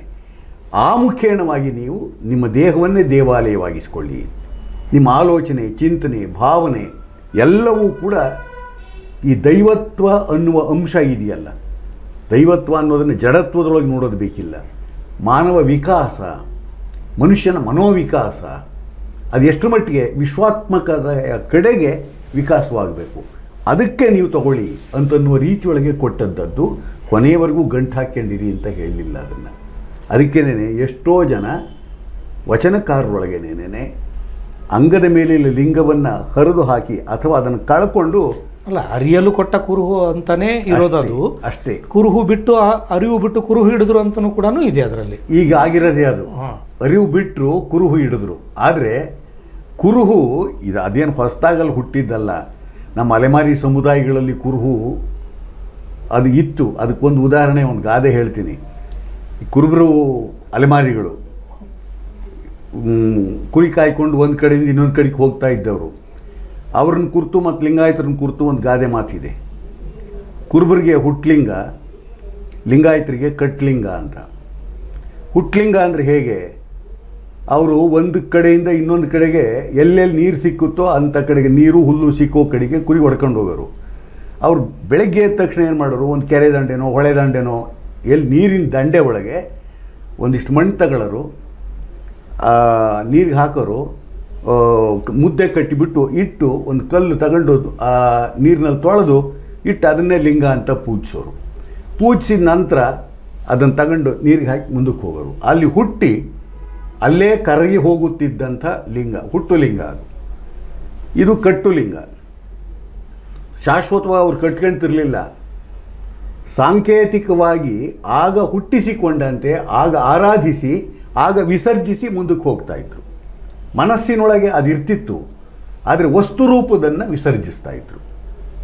ಈ ಕ್ರಿಯೆ ಇಷ್ಟಲಿಂಗದೊಳಗೆ ಇರ್ತಕ್ಕಂಥದ್ದು. ಇನ್ನು ಅದಕ್ಕೆ ಏನೇನೋ ಬೇರೆ ಬೇರೆ ಶಾಸ್ತ್ರದ ಅರ್ಥಗಳನ್ನೆಲ್ಲ ಕೊಟ್ಕೊಂಡು ವ್ಯಾಖ್ಯಾನಿಸಬೇಕಾದ ಅಗತ್ಯ ಇಲ್ಲ. ನಮ್ಮ ಯಾವ ವಚನಕಾರರು ಕೂಡ ಈ ಹೊತ್ತಿನ ಬೇರೆ ಬೇರೆ ಥರದ ಷಟ್ಸ್ಥಲ ಆ ಥರ ಈ ಥರ ಎಲ್ಲ ಹೇಳ್ತಾ ಇದ್ದಾರೆ. ಅದ್ಯಾವುದೂ ಕೂಡ ಇಲ್ಲ. 15ನೇ ಶತಮಾನದ ನಂತರದೊಳಗೆ ಹುಟ್ಟಿಕೊಂಡ ಶಾಸ್ತ್ರ ವಿಷಯಗಳೇ ಹೊರತು, ಶಾಸ್ತ್ರ ಜಡ ವಿಚಾರಗಳೇ ಹೊರತು, ಅವ್ರ ವಚನಗಳನ್ನು ನೋಡ್ಕೊಂಡು ಬಂದರೆ ನಿಜವಾದ ಲಿಂಗಾಯತ ಧರ್ಮ ಅನಾವರಣಗೊಂಡಿರೋದು ಗೊತ್ತಾಗುತ್ತೆ ನಮಗೆ. ಸೊ ನನಗೆ ವಾಪಸ್ ನಿಮ್ಮ ಕವಿತೆಗಳಿಗೆ ಬರುವುದಾದರೆ, ಏನದು ಅವಳೆದೆಯ ಜಂಗಮ? ಅದು ಜಂಗಮ ಅಂತ ಅನ್ನೋದು ಕೂಡ ಅಲ್ಲಿ ವಚನ ಕನೆಕ್ಟೆಡ್, ಆ ಮೂಮೆಂಟಿನ ಒಂದು ಫಲವಾಗಿಯೇ ಬಂದ ಒಂದು ಪದ ಅದು. ಅದಕ್ಕಿಂತ ಮುಂಚೆ ಜಂಗಮ ಪದ ಇದ್ದರೂ ಕೂಡ ವಚನ ಮೂಮೆಂಟಿನಿಂದ ಹೆಚ್ಚು ಪ್ರಚಲಿತವಾಗಿ ಅದಕ್ಕೊಂದು ಬೇರೆದಾದ ಒಂದು ಸಾಂಸ್ಕೃತಿಕ ಧಾರ್ಮಿಕವಾದ ಆಯಾಮದ ಜೊತೆಗೆ ಅದು ಹುಟ್ಕೊಳ್ತು. ಅಲ್ಲಿ ತಕರಾರು ಮಾಡುವ ಅಥವಾ ಜೀವಂತಿಕೆಯನ್ನು ಕಟ್ಟುವ ಇನ್ನೊಂದು ನೆಲೆಗೆ ತೆಗೆದುಕೊಂಡು ಹೋಗುವ ಪ್ರಯತ್ನನ ಅದು. ನನ್ನ ಜಂಗಮ ಕಲ್ಪನೆ ವಚನಕ್ಕಿಂತ ಪೂರ್ವಕ್ಕೆ ಹೋಗಿದ್ದಿದ್ದು, ನಮ್ಮ ನೆಲಮೂಲದ ಕಲ್ಪನೆ ಅದು. ಈ ಭೂಖಂಡದೊಳಗೆ ಈ ಭೂದೇವಿಯ ಎದೆಯ ಮೇಲೆ 29 ಕೋಟಿ ಜೀವಜಾಲಗಳು ಇವೆ. ತರುಮರಾದಿಗಳೆಲ್ಲವನ್ನು ಒಳಗೊಂಡ ರೀತಿಯೊಳಗೆ, ಜಡಚೇತನಗಳನ್ನು ಒಳಗೊಂಡ ರೀತಿಯೊಳಗೆ ನಮ್ಮ ಜನವೇ ಹೇಳೋದು 29 ಕೋಟಿ ಜೀವರಾಶಿಗಳು ಅಂತ. ಈ ಜೀವರಾಶಿಗಳೆಲ್ಲವೂ ಕೂಡ ಅವಳ ಎದೆಯ ಮೇಲಿನ ಜಂಗಮಗಳು, ಜೀವಗಳವು. ಅದಕ್ಕೇನೆ ಭೂಮಿಯನ್ನು ಕುರಿತು, ಭೂಮಿಯ ಮೇಲಿನ ಜೀವಜಾಲವನ್ನು ಕುರಿತು ಚಿಂತಿಸಿದಂಥ ಒಂದು ಕವಿತೆ ಅವಳೆದೆಯ ಜಂಗಮ. ಅವಳು ಭೂತಾಯಿ, ಅವಳೆದೆಯ ಜಂಗಮ ಈ ಜೀವಕೋಟಿ. ನಾವಲ್ಲ ವಾರಸ್ದಾರರು, ನಮ್ಮಷ್ಟೇ ಇರುವೆಯೂ ಕೂಡ ಈ ಭೂಮಿಯ ಹಕ್ಕುದಾರ. ಈ ಪ್ರಜ್ಞೆ ನಮ್ಮ ನೆಲಮೂಲದಲ್ಲಿದೆ, ನಮ್ಮ ವ್ಯವಸಾಯ ಕುಟುಂಬದಲ್ಲಿದೆ. ಇವತ್ತು ಕೂಡ ನೀವು ನೋಡಿ, ನಮ್ಮಪ್ಪ ಇರುವೆಗುಡಿಗೆ ನುಚ್ಚಾಕದೆ ಒಂದು ತುತ್ತು ತಿಂದವನಲ್ಲ ಯಾವತ್ತೂ ಕೂಡ. ಬೆಳಿಗ್ಗೆ ಎದ್ದ ತಕ್ಷಣ ಅವನು ಕೈಕಾಲು ಮುಖ ತೊಳ್ಕೊಂಡು ಅಥವಾ ವಾರಕ್ಕೆ 1 ಸಾರಿ 2 ಸಾರಿ ಸ್ನಾನ ಮಾಡ್ತಿದ್ದಿದ್ದು. ಕೈಕಾಲು ಮುಖ ತೊಳ್ಕೊಂಡ ಮೇಲೆ ಇರುವೆಗುಡಿಗೆ ನುಚ್ಚಾಕಿ ಬಂದು ತಿಂತಿದ್ದಿದ್ದು. ಕಣದಲ್ಲೇನಾದರೂ ಇತ್ತು ಅಂತಂದರೆ ತುತ್ತನ್ನು ಹಾಗೇನೆ ನೀವುಳಿಸಿಬಿಟ್ಟು ಪಕ್ಕಕ್ಕಿಟ್ಟು ಅಲ್ಲಿ ಇರುವೆ ತಿನ್ನವು. ಬೇರೆ ಬೇರೆ ಪ್ರಾಣಿಗಳು, ಕ್ರಿಮಿಕೀಟಗಳು ತಿಂತಿದ್ದು, ಅವಕ್ಕಾಗಿ ಆಮೇಲೆ ತಿಂತಿದ್ದಿತ್ತು. ಇದು ನಮ್ಮ ಅಪ್ಪನ ಉದಾಹರಣೆ ಅನ್ನೋದು ಇದೆಯಲ್ಲ, ಇದು ಇಡೀ ನಮ್ಮ ವ್ಯವಸಾಯ ಸಂಸ್ಕೃತಿಯ ಒಳಗೆ ಇರುವ ಪ್ರಜ್ಞೆ. ಆ ಕಾರಣದಿಂದಲೇ ನನ್ನ ಮಾತು ಪ್ರತಿಯೊಂದು ಬೆಳೆಯುತ್ತೆ. ಯಾಕಾಗಿ ಅಂತಂತಂದರೆ, ಇಡೀ ನಮ್ಮ ಸಾಂಪ್ರದಾಯಿಕ ವ್ಯವಸಾಯ ಇತ್ತಲ್ಲ, ವ್ಯವಸಾಯ ಈ 29 ಕೋಟಿ ಜೀವರಾಶಿಗಳನ್ನೂ ಕೂಡ ಗಮನದಲ್ಲಿಟ್ಟುಕೊಂಡಂತೆ ಕಟ್ಟಿದ ಕೃಷಿ ಸಂಸ್ಕೃತಿ. ಎರವಾಗಿದ್ದಲ್ಲ ಅದು. ಆ ಕಾರಣದಿಂದಲೇ ನೆಲದ ಜೈವಿಕ ಸತ್ವವನ್ನು ಸಂರಕ್ಷಿಸಿದ ಸುಸ್ಥಿರ ಕೃಷಿ ಅದು. ಇತ್ತೀಚಿಂದ ಏನಾಗ್ತಾ ಇದೆ, ಆಧುನಿಕ ಕೃಷಿ.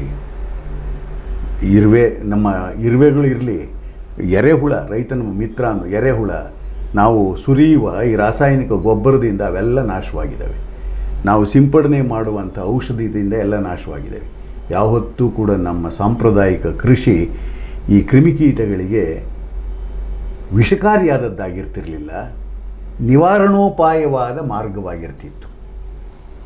ಹೂವು ಅರಳಿದಾಗ ಹೂವಿಗೆ ಕ್ರಿಮಿಕೀಟ ಬರಬೇಕು, ಅದಕ್ಕೆ ಪಾಲಿನೇಷನ್ ಆಗಬೇಕು ಅಂದಾಗ ಯಾವ ಬರಬೇಕು, ಎಷ್ಟು ಬರಬೇಕು, ಈ ಎಲ್ಲ ವಿವೇಕ ಇಟ್ಕೊಂಡಂತೆನೇನೆ ಮಲ್ಟಿ ಕ್ರಾಪ್ಸ್ ಮಾಡ್ತಾಯಿದ್ರು. ಅಕ್ಕಡಿ ಇದನ್ನು ಮಾಡ್ತಾಯಿದ್ರು ನೋಡಿ, ಅಕ್ಕಡಿ ಸಾಲು ಹಾಕರು. ಅಕ್ಕಡಿ ಸಾಲು ಹಾಕಿದಾಗ ಆಮೇಲೆ ನಿಮಗೇನು ಬೇಡ, ಮೆಣಸಿನ ಗಿಡ ಹಾಕಿದಾಗ ಸುತ್ತ ಚೆಂಡು ಹೂವಿನ ಗಿಡ ಹಾಕೋರು, ಚಿಂತಾಮಣಿ ಚೆಂಡು ಹೂವಿನ ಗಿಡ ಅಂತ. ಮೆಣಸಿನಕಾಯಿಗೆ ಏನು ಹೋದರೆ ಈ ಸುತ್ತಮುತ್ತ ಬರ್ತಿದ್ವಲ್ಲ ಬೇರೆ ಬೇರೆ ಕೀಟಗಳು, ಅವು ಅಲ್ಲೇನೇನೆ ಬೇಲಿ ಇದ್ದಂಗೆ ಆಗಿರ್ತಿತ್ತು. ಈ ಥರ ನಮ್ಮ ಕೃಷಿ ಇದ್ದದ್ದು. ನಮ್ಮ ಕೃಷಿಯೂ ಕೂಡ ಜೀವ ಜಗತ್ತನ್ನು ಸಂರಕ್ಷಿಸಿದಂತೆ ಭೂಮಿಯ ವಾರಸುದಾರರಾಗಿರುವ ಅವರಿಗೂ ಕೂಡ ಅವಕಾಶ ಕೊಟ್ಟ ರೀತಿಯೊಳಗೆ ನಮ್ಮ ಬದುಕನ್ನು ಕಟ್ಟಿಕೊಳ್ಳೋದಕ್ಕೆ ಪೂರಕವಾಗಿದ್ದಂಥ ದೃಷ್ಟಿ, ನಿಸರ್ಗ ಧರ್ಮ ದೃಷ್ಟಿ ಅಂತ ನಾನು ಇದನ್ನು ಭಾವಿಸಿದ್ದೀನಿ. ಓಕೆ, ನೀವು ನಿಮ್ಮ ತಂದೆಯವರ ವಿಷಯ ಪ್ರಸ್ತಾಪ ಮಾಡಿದ್ರಿ. ಈಗ ಏನು ಕೆಲಸ ಮಾಡ್ತಾಯಿದ್ರು ಅವರು? ಅವರು ಪ್ರಥಮತಃ ಕುರಿ ಕಾಯ್ಕೊಂಡಿದ್ದರು, ಆಮೇಲೆ ವ್ಯವಸಾಯಕ್ಕೆ ಬಂದವರು, ವ್ಯವಸಾಯ ಮಾಡ್ಕೊಂಡಿದ್ದವರು. ನಾಟಕ ಅದು ಇದು ಎಲ್ಲ ಊರಲ್ಲಿ ಆಡೋರು. ಆಮೇಲೆ ಸ್ವಲ್ಪ ನಮ್ಮಪ್ಪ ಹೆಚ್ಚು ಜೋಗಿ ಪ್ರಜ್ಞೆಯ ವ್ಯಕ್ತಿ. ಕಟ್ಟು ಹಾಕ್ಕೊಂಡು ಒಂದು ಊರಿನಾಗೆ ಇದ್ದವರಲ್ಲ. ಒಂದು ರೀತಿ ಬೇರೆ ಬೇರೆ ಕಡೆಗೆ ಸುತ್ತಾಡೋರು. ಅಂದರೆ ಈಗ ನಿಮ್ಮ ತಂದೆಯಿಂದ ಕಲ್ತದ್ದು ಏನು ನೀವು ಮತ್ತು? ಬಹಳಷ್ಟು ಕಲ್ತಿದ್ದೀವಿ. ಅಪ್ಪ ಅಮ್ಮ, ನಮ್ಮ ಅವನು ಎದೆ ಹಾಲು ಕೂಡ ನಾವು ಹೆಂಗೆ ಬೆಳೆದಿದ್ದೀವೋ, ನಮ್ಮ ಅಪ್ಪನ ಮಾತುಗಳು, ಆಲೋಚನೆಗಳು, ಚಿಂತನೆಗಳು, ನಮ್ಮನ್ನು ಹೊಡೆದದ್ದು ಬಡ್ದದ್ದು ಎಲ್ಲವೂ ಕೂಡ ನಮಗೆ ಬುದ್ಧಿ ಕಲಿಸಿರೋದೇನೇನೆ. ಆ ಥರದ್ದು ಇದ್ರೊಳಗೆ ಅವನ್ನು ಹೆಂಗೆ ನೆನಪು ಮಾಡ್ಕೋತೀರಿ? ಅವ್ವ ನನ್ನ ನಿತ್ಯದ ತುತ್ತು ಅನ್ನ ಹಾಕಿ. ನನ್ನ ಅವ್ವನೂ ಅಷ್ಟೇ, ನನ್ನ ಅಜ್ಜಿನೂ ಅಷ್ಟೇ. ನನ್ನ ಅಜ್ಜಿ ಅಂದರೆ ನಮ್ಮ ಅಪ್ಪನ ಸಾಕು ತಾಯಿ. ಚಿಕ್ಕಮ್ಮ ಅವಳು, ಮಕ್ಕಳಿಲ್ಲ ಅಂತಂತ ನಮ್ಮ ಅಪ್ಪನ ದತ್ತು ತಗೊಂಡಳು. ಇವತ್ತು ಕೂಡ ನಮ್ಮವ್ವ ನಾನು ನಮ್ಮ ಅಜ್ಜಿ ಕರಿತಾ ಇದ್ದಿದ್ದು ಅವ್ವ ಅಂತಲೇನೆ. ಅವ್ವ ಅಂತಲೇ ಮನೆವರೆಗೂ ಇದು ಮಾಡ್ತಿದ್ದಿದ್ದು. ಆ ರೀತಿ ಆ ಜೀವಗಳಿದಾವಲ್ಲ, ನಮ್ಮ ಕಡು ಬಡತನದ ಸಂದರ್ಭದಲ್ಲೂ ಕೂಡ ಅವರ ಇಡೀ ಕುಟುಂಬವನ್ನು ಕಟ್ಟುವುದಕ್ಕೆ ಹಾಕಿದ ಶ್ರಮ ಇದೆಯಲ್ಲ, ನಿರಿಗೆ ಮಾಸದ ಶ್ರಮ ಅಂತ ನಾನು ಅಲ್ಲಿ ಬೆಳೆದಿದ್ದೀನಿ ಕೆಲವು ಇದರ ಬಗ್ಗೆ. ಆ ನಿರಿಗೆ ಮಾಸದ ಇದನ್ನು ನೀವು ಆಗಲೇ ಕೇಳಿರಲ್ಲ ನುಡಿಗಟ್ಟು, ಇದಕ್ಕೆ ಅರ್ಥ ಕೊಡಬೇಕು ಅಂತಂದರೆ ನಮ್ಮ ಜನಪದದಲ್ಲೇ ಇದೆ. ಅದು ಸರಿ. ಅವಳು ನಿರಿಗೆ ಬದ್ರಿಲ್ದವಳು ಅಂತಾರೆ. ನಿರಿಗೆ ಬದ್ರಿಲ್ದವಳು ಅಂದರೆ ಏನು ಅಂತ ಅರ್ಥ ಗೊತ್ತಾಗುತ್ತೆ. ಅದು ಇಲ್ಲಿ ನಿರಿಗೆ ಮಾಸದ ಅನ್ನುವಾಗಲೂ ಕೂಡ ಗೊತ್ತಾಗುತ್ತೆ ಅವರು. ಆ ಥರದ್ದು ನಮ್ಮ ಕನ್ನಡ ಭಾಷೆಗೆ ಅಂಥ ಶಕ್ತಿ ಇದೆ ರೀ. ಅದು ಯಾಕೆಂದ್ರೆ ಒಂದು ಕನ್ನಡ ಅಲ್ಲ, ಕನ್ನಡಂಗಳು. ಆ ಕನ್ನಡಂಗಳು ಆ ಶಕ್ತಿ ಇದೆ ಅದಕ್ಕೆ. ಅಂಥ ನೆಲಮೂಲದ ಪ್ರಜ್ಞೆ ನನ್ನದಾಗಿರೋದ್ರಿಂದ ನನ್ನ ತಾಯಂದ್ರ ಬಗ್ಗೆ ನಾನು ಸಾಕಷ್ಟು ಬರೆದಿದ್ದೀನಿ. ನಮ್ಮ ಅಜ್ಜಿ ಬಗ್ಗೆನೂ ಒಂದು 3 ಪದ್ಯ ಇವೆ, ತಾಯಿ ಬಗ್ಗೆನೂ ಒಂದು 3-4 ಪದ್ಯ ಇವೆ, ಬರೆದಿದ್ದೀನಿ. ಇವತ್ತೂ ಕೂಡ ನನಗೆ ಹೆಚ್ಚು ಕಾಡಿಸುವಂಥವರು. ಇವತ್ತು ಕೂಡ ನನ್ನ ಮನೆಯೊಳಗೆ ಮನೆಯವರು ನನ್ನ ಮಗ ಹೇಳ್ತಿರ್ತಾರೆ, ನನಗೆ ಯಾರು ಬಂದ್ರೂ ಕೂಡ ನನ್ನ ಮನೆಯಿಂದ ಹೊರಗೆ ಹೋಗೋವಷ್ಟೊತ್ತಿಗೆ ಕನಿಷ್ಠ ಒಂದು ಕಾಫಿ ಕುಡಿದು ಹೋಗಿರಬೇಕು ಬಂದವರು. ಇದು ನನ್ನ ತಾಯಿಯಿಂದ ನನಗೆ ಬಳುವಳಿಯಾಗಿ ಬಂದದ್ದು. ಯಾಕೆಂದರೆ ಅವಳು ಐನಾರ್ ಮಗಳು. ಒಂದು ರೀತಿ ದಾಸೋಹ ಪ್ರಜ್ಞೆ ಅನ್ನೋದು ಇದೆಯಲ್ಲ, ಅದೊಂದು ರೀತಿ ಅಂತರ್ಗತವಾಗಿದ್ದಂಥವಳು ನನ್ನ ತಾಯಿ. ಬಡತನದಲ್ಲೂ ಕೂಡ ನೀಡಿ ಉಂಡವಳೇ ಹೊರತು ಬೇಡಿ ತಿಂದವಳಲ್ಲ ಅವಳು ನನ್ನ ತಾಯಿ. ಭಾಳ ನಿಷ್ಠುರವಾದ ಗಣಿ ಕೂಲಿ ಕೆಲಸಕ್ಕೆ ಹೋಗಿ 62-63ರ ಸುಮಾರಿನೊಳಗಿನ ಬರ ಬಂತಲ್ಲ, ಬರದ ಸಂದರ್ಭ ಕುಟುಂಬ ಸಾಕಿದವರು ಅವರು. ನಮ್ಮ ಅಪ್ಪನೂ ಅವ್ರ ಜೊತೆಯಲ್ಲಿ ಕೆಲಸಕ್ಕೆ ಹೋಗ್ತಾ ಇದ್ದಿತ್ತು ಅದು ಎಲ್ಲದೂ ಕೂಡ. ಅಂದರೆ ಒಂದು ಒಡೆಯರ್ ಕುಟುಂಬದಿಂದ ಬಂದ ಹೆಣ್ಣುಮಗಳು ಇಷ್ಟೆಲ್ಲ ನಿಷ್ಠುರ ಅನುಭವಿಸಿ ಯಾಕಾಗಿ ಮಾಡಿದ್ದಿದ್ದು ಅಂತಂದರೆ ಕುಟುಂಬದ ಇಡೀ ಒಂದು ಇದು ಬೆಳೆಸಬೇಕು ಅಂತನೋ ಇದರೊಳಗೆ. ನಮ್ಮೆಲ್ಲರ ಪ್ರಜ್ಞೆಯ ಪ್ರತೀಕವಾಗಿ ಲಂಕೇಶ್ ಅವ್ವ ಕವನ ಇದೆಯಲ್ಲ, ಅದೇ ಉತ್ತರ, ಅದೇ ನಮ್ಮೆಲ್ಲರ ಎದೆಯ ಹಾಡು. ಅದು ಲಂಕೇಶ್ ಹಾಡು ಅವ್ವ. ಈಗ ನಿಮ್ಮ ಹಾಡು, ನಿಮ್ಮ ಸೊಲ್ಲು ಅದು ಫಲವಾಗುವುದು ಅಂತ ಒಂದು ಟೈಟ್ಲ್ ಇಟ್ಕೊಂಡು ಒಂದು ಸೊಲ್ಲು ಫಲವಾಗಿ ಅದನ್ನ ಸೊಲ್ಲು ಹೇಗೆ ಫಲ ಆಗ್ತದೆ? ಅದೇನು ಏನನ್ನು ಹೇಳ್ತದೆ ಅದು ಅಂತ? ಸೊಲ್ಲು ಫಲವಾಗೋದಿದೆಯಲ್ಲ, ನಡೆನುಡಿಗಳು ಒಂದಾದಾಗ ಅದು ಯಾವತ್ತೂ ಹಿತವಾಗುತ್ತೆ. ನಡೆಯೇ ಒಂದು ನುಡಿಯೇ ಒಂದು ಆದಾಗ ಅವನು ಹಿಪೋಕ್ರೇಟ್ ಅಂತಾರೆ. ಅವನು ಇಬ್ಬಂದಿ, ಅವನು ನಾಲಿಗೆ ಶುದ್ಧಿಲ್ಲ ಅಂತಾರೆ. ನಾಲಿಗೆ ಶುದ್ಧಿಲ್ಲ ಅಂತ. ಅದಕ್ಕೇನೇ ನಮ್ಮ ಜನಪದರೇ ಹೇಳ್ತಾರೆ, ನಾರಾಯಣ ನಿನ್ನ ನಾಮದ ಬೀಜವ ನಾನೆಲ್ಲಿ ಬಿತ್ತಿ ಬೆಳೆಯಲಿ, ನನ್ನ ನಾಲಿಗೆ ಮೇಲೆ ಬಿತ್ತಿ ಬೆಳೆದೇನು ಅಂತ. ನಾಲಿಗೆ ಮೇಲೆ ಬಿತ್ತುವುದು ಬೆಳೆ ಯಾವುದು? ಈ ಬೀಜ ಭಾಷೆ ಇದೆಯಲ್ಲ, ಈ ಭಾಷೆ ಅದನ್ನೇ ನಮ್ಮ ಶರಣರು ಹೇಳುವಂಥದ್ದು. ಮಾತೆಂಬುದು ಜ್ಯೋತಿರ್ಲಿಂಗ ಅಂತನ್ನೋದು. ಮಾತೆಂಬುದು ಜ್ಯೋತಿರ್ಲಿಂಗ. ನಮ್ಮ ಕನ್ನಡ ಪರಂಪರೆನೇ ಹೆಂಗೆ ಬಂದೈತೆ ಅಂದರೆ, ನೀವು ಪಂಪನ್ನೇ ನೋಡ್ಕೊಂಡು ಬನ್ನಿ. ನೀವು ವೈದಿಕ ಪ್ರಜ್ಞೆ ವಿದ್ಯೆಯನ್ನು ಸರಸ್ವತಿ ಎನ್ನುತ್ತೆ. ಪಂಪ ಅವನು ಜೈನ, ಅವನ ಅವೈದಿಕ ನೆಲೆಯವನು. ಅವನೇನು ಹೇಳ್ತಾನೆ ಅಂತಂದರೆ, ಸರಸ್ವತಿಯನ್ನು ಅವನು ಹೇಳ್ತಾರೆ. ಅದು ಒಂದು ಪದ್ಯ ಇದೆ, ಅದು ಭಾಳ ಒಂದು ವೃತ್ತ. ಅಲ್ಲಿ ಕರೆಯೋದಿಲ್ಲ ಸರಸ್ವತಿಯನ್ನು, ರೂಪದಲ್ಲಿ ಕಾಣೋದಿಲ್ಲ ಅವರು. ನಾನು ಆ ಪದ್ಯ ವೃತ್ತ ಮರೆತೋಗಿದೆ ಅಲ್ಲಿ. ಅದನ್ನು ಮಾತು ಅಂತ ಹೇಳ್ತಾನೆ, ವಾಣಿ ಅಂತ ಹೇಳ್ತಾನೆ. ಪರಮ ಜಿನೇಂದ್ರವಾಣಿಯೇ ಸರಸ್ವತಿ. ಈಗ ಬಂತು ನೋಡಿ ಅದು, ಪರಮ ಜಿನೇಂದ್ರವಾಣಿ. ಅಲ್ಲಿ ಪರಮ ಜಿನೇಂದ್ರ ವಾಣಿ.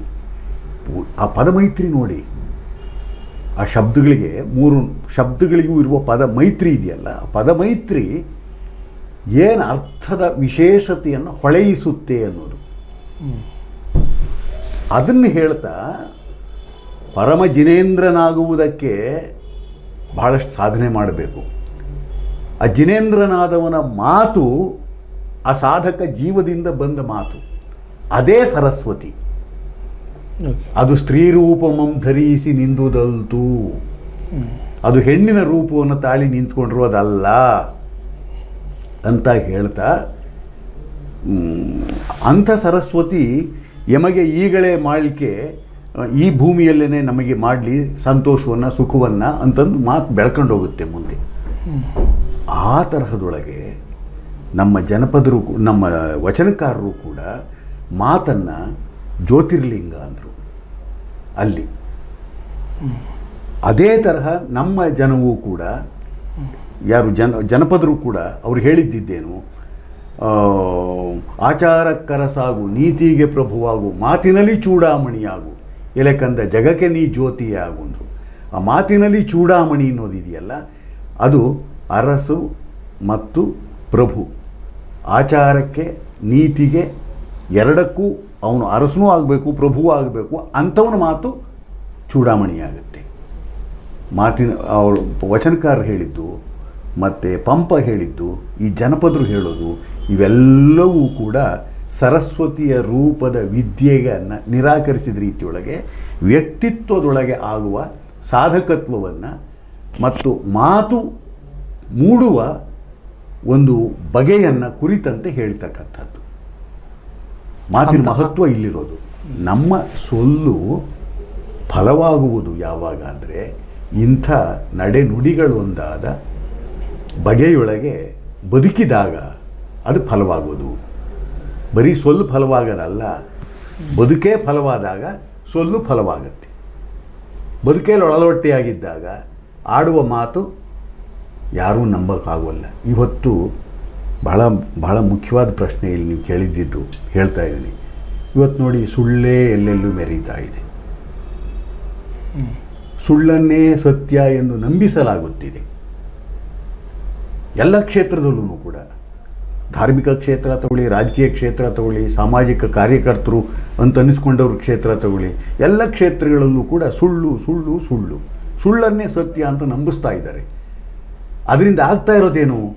ಬದುಕು ಲೊಳಲೊಟ್ಟೆ ಆಗ್ತಾ ಇದೆ, ಸೊಲ್ಲು ಫಲವಾಗ್ತಿಲ್ಲ. ಈಗ ನನ್ನ ಪ್ರಶ್ನೆ ಏನು ಅಂತಂದರೆ, ಈ ಸುಳ್ಳು ವಿಜೃಂಭಿಸುತ್ತಿರುವುದು ಇದು ವರ್ತಮಾನದ ಬಿಕ್ಕಟ್ಟು ಮಾತ್ರವಾ? ನಿನ್ನೆ ಇರಲಿಲ್ವಾ ಇಂಥದ್ದೊಂದು ಬಿಕ್ಕಟ್ಟು? ಅಂದರೆ ಒಟ್ಟು ಭಾರತೀಯ ಸಂಸ್ಕೃತಿ, ವೈದಿಕ ಅವೈದಿಕ ಎಲ್ಲವನ್ನು ಬರೀ ವೈದಿಕ ಅನ್ನೋದು ಬರೀ 2 ಧಾರೆಗಳಲ್ಲ, ಸಾವಿರಾರು ಧಾರೆಗಳಿದೆ, ನೂರಾರು ಧಾರೆಗಳಿದೆ. ಆ ಎಲ್ಲ ಧಾರೆಗಳನ್ನು ಪರಸ್ಪರ ಜೊತೆಗೆ ಕರೆದುಕೊಂಡು ಹೋದ ಬಹುಮುಖಿ ಸಂಸ್ಕೃತಿಯ ಒಂದು ಭಾರತೀಯ ಚಿಂತನ ಕ್ರಮ, ಭಾರತೀಯ ಬದುಕು, ಭಾರತೀಯ ಆಲೋಚನೆ ಅನ್ನೋದೊಂದಿದೆ.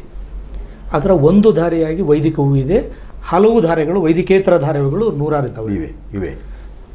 ಈ ಎಲ್ಲವುಗಳು ಈ ಒಟ್ಟು ಭಾರತೀಯ ಚಿಂತನ ಕ್ರಮ ಹೀಗೆ ಬೆಳೀತಾ ಬಂದದ್ದು, ಹಲವು ಧಾರೆಗಳ ಮೂಲಕ ಬೆಳೀತಾ ಮತ್ತೆ ಹರಡ್ತಾ ವಿಸ್ತರಿಸ್ತಾ ಬೆಳೀತಾ ಮುಂದಕ್ಕೆ ಚಲಿಸ್ತಾ ಇರುವಂಥದ್ದು. ಇವುಗಳು ಆಯಾ ಕಾಲಕ್ಕೂ ಸುಳ್ಳಿನ, ಮಿಥ್ಯದ ಮತ್ತು ಕತ್ತಲೆಯ ದಾರಿಯನ್ನು ಕ್ರಮಿಸ್ತಾನೆ ಬಂದಿದ್ದಾವೆ. ಹೌದು. ಮತ್ತು ಬೆಳಕನ್ನು ಕೂಡ ಕಂಡುಕೊಂಡಿದ್ದಾವೆ. ಹೌದು. ಇದು ವರ್ತಮಾನದ ಬಿಕ್ಕಟ್ಟು ಮಾತ್ರವಾ? ನೀವು ಹೇಳೋದು ಸತ್ಯ. ಆದರೆ ಪ್ರಮಾಣ ಅಂತ ಒಂದಿರುತ್ತೆ. ಪ್ರಮಾಣ ಅಂತ ಹಿಂದೆಯೂ ಕೂಡ ಬರೀ ಬ್ಲ್ಯಾಕ್ ಆ್ಯಂಡ್ ವೈಟ್ ಏನು ಇರಲಿಲ್ಲ.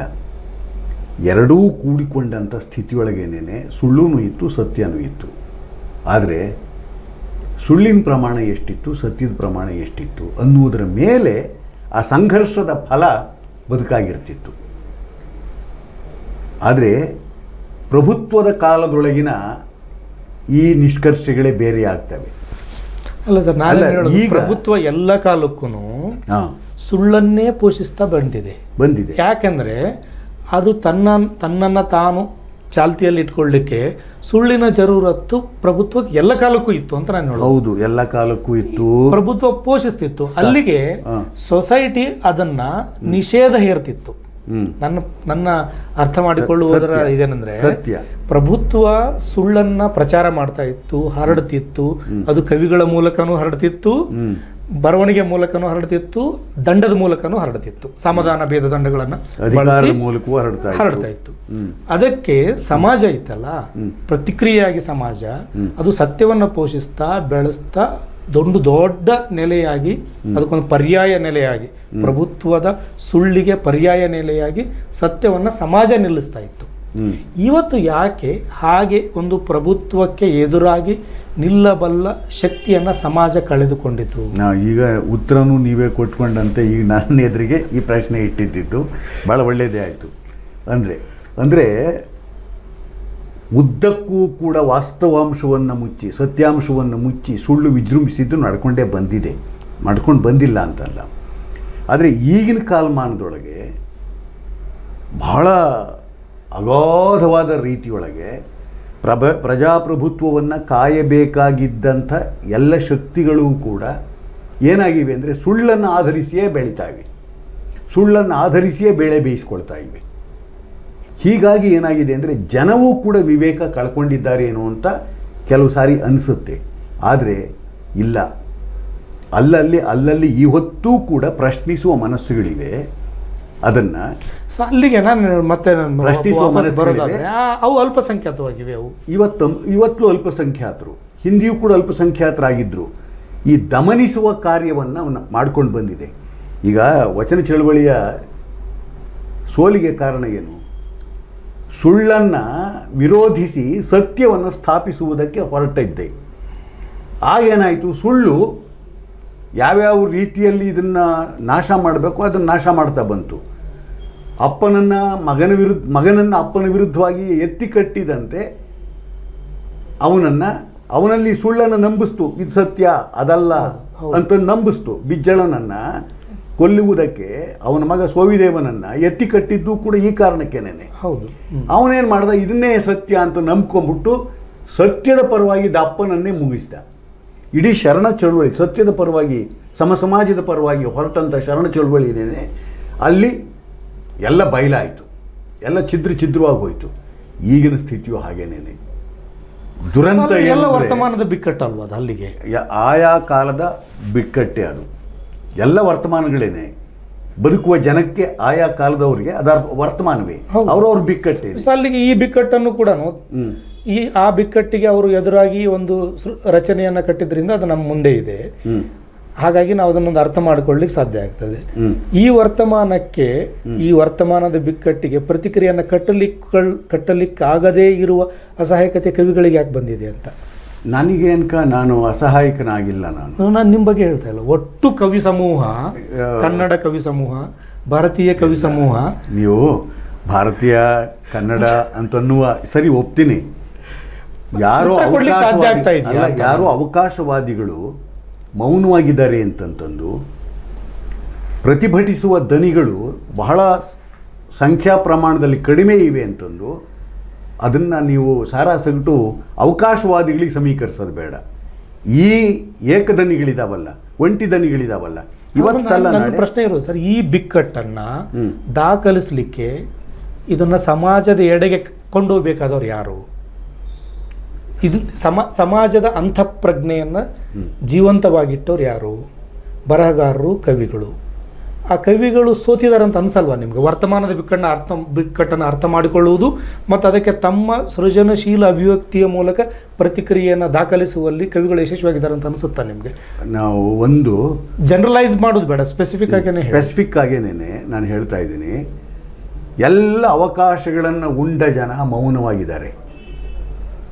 ಯಾಕೆ ಅಂತಂತಂದರೆ ಅವಕಾಶಗಳನ್ನೇ ಮೆಟ್ಟಿಲುಗಳಾಗಿ ಮಾಡಿಕೊಂಡಂತೆ ಬಂದ ಮಹಾಸಾಧಕರುಗಳವರು.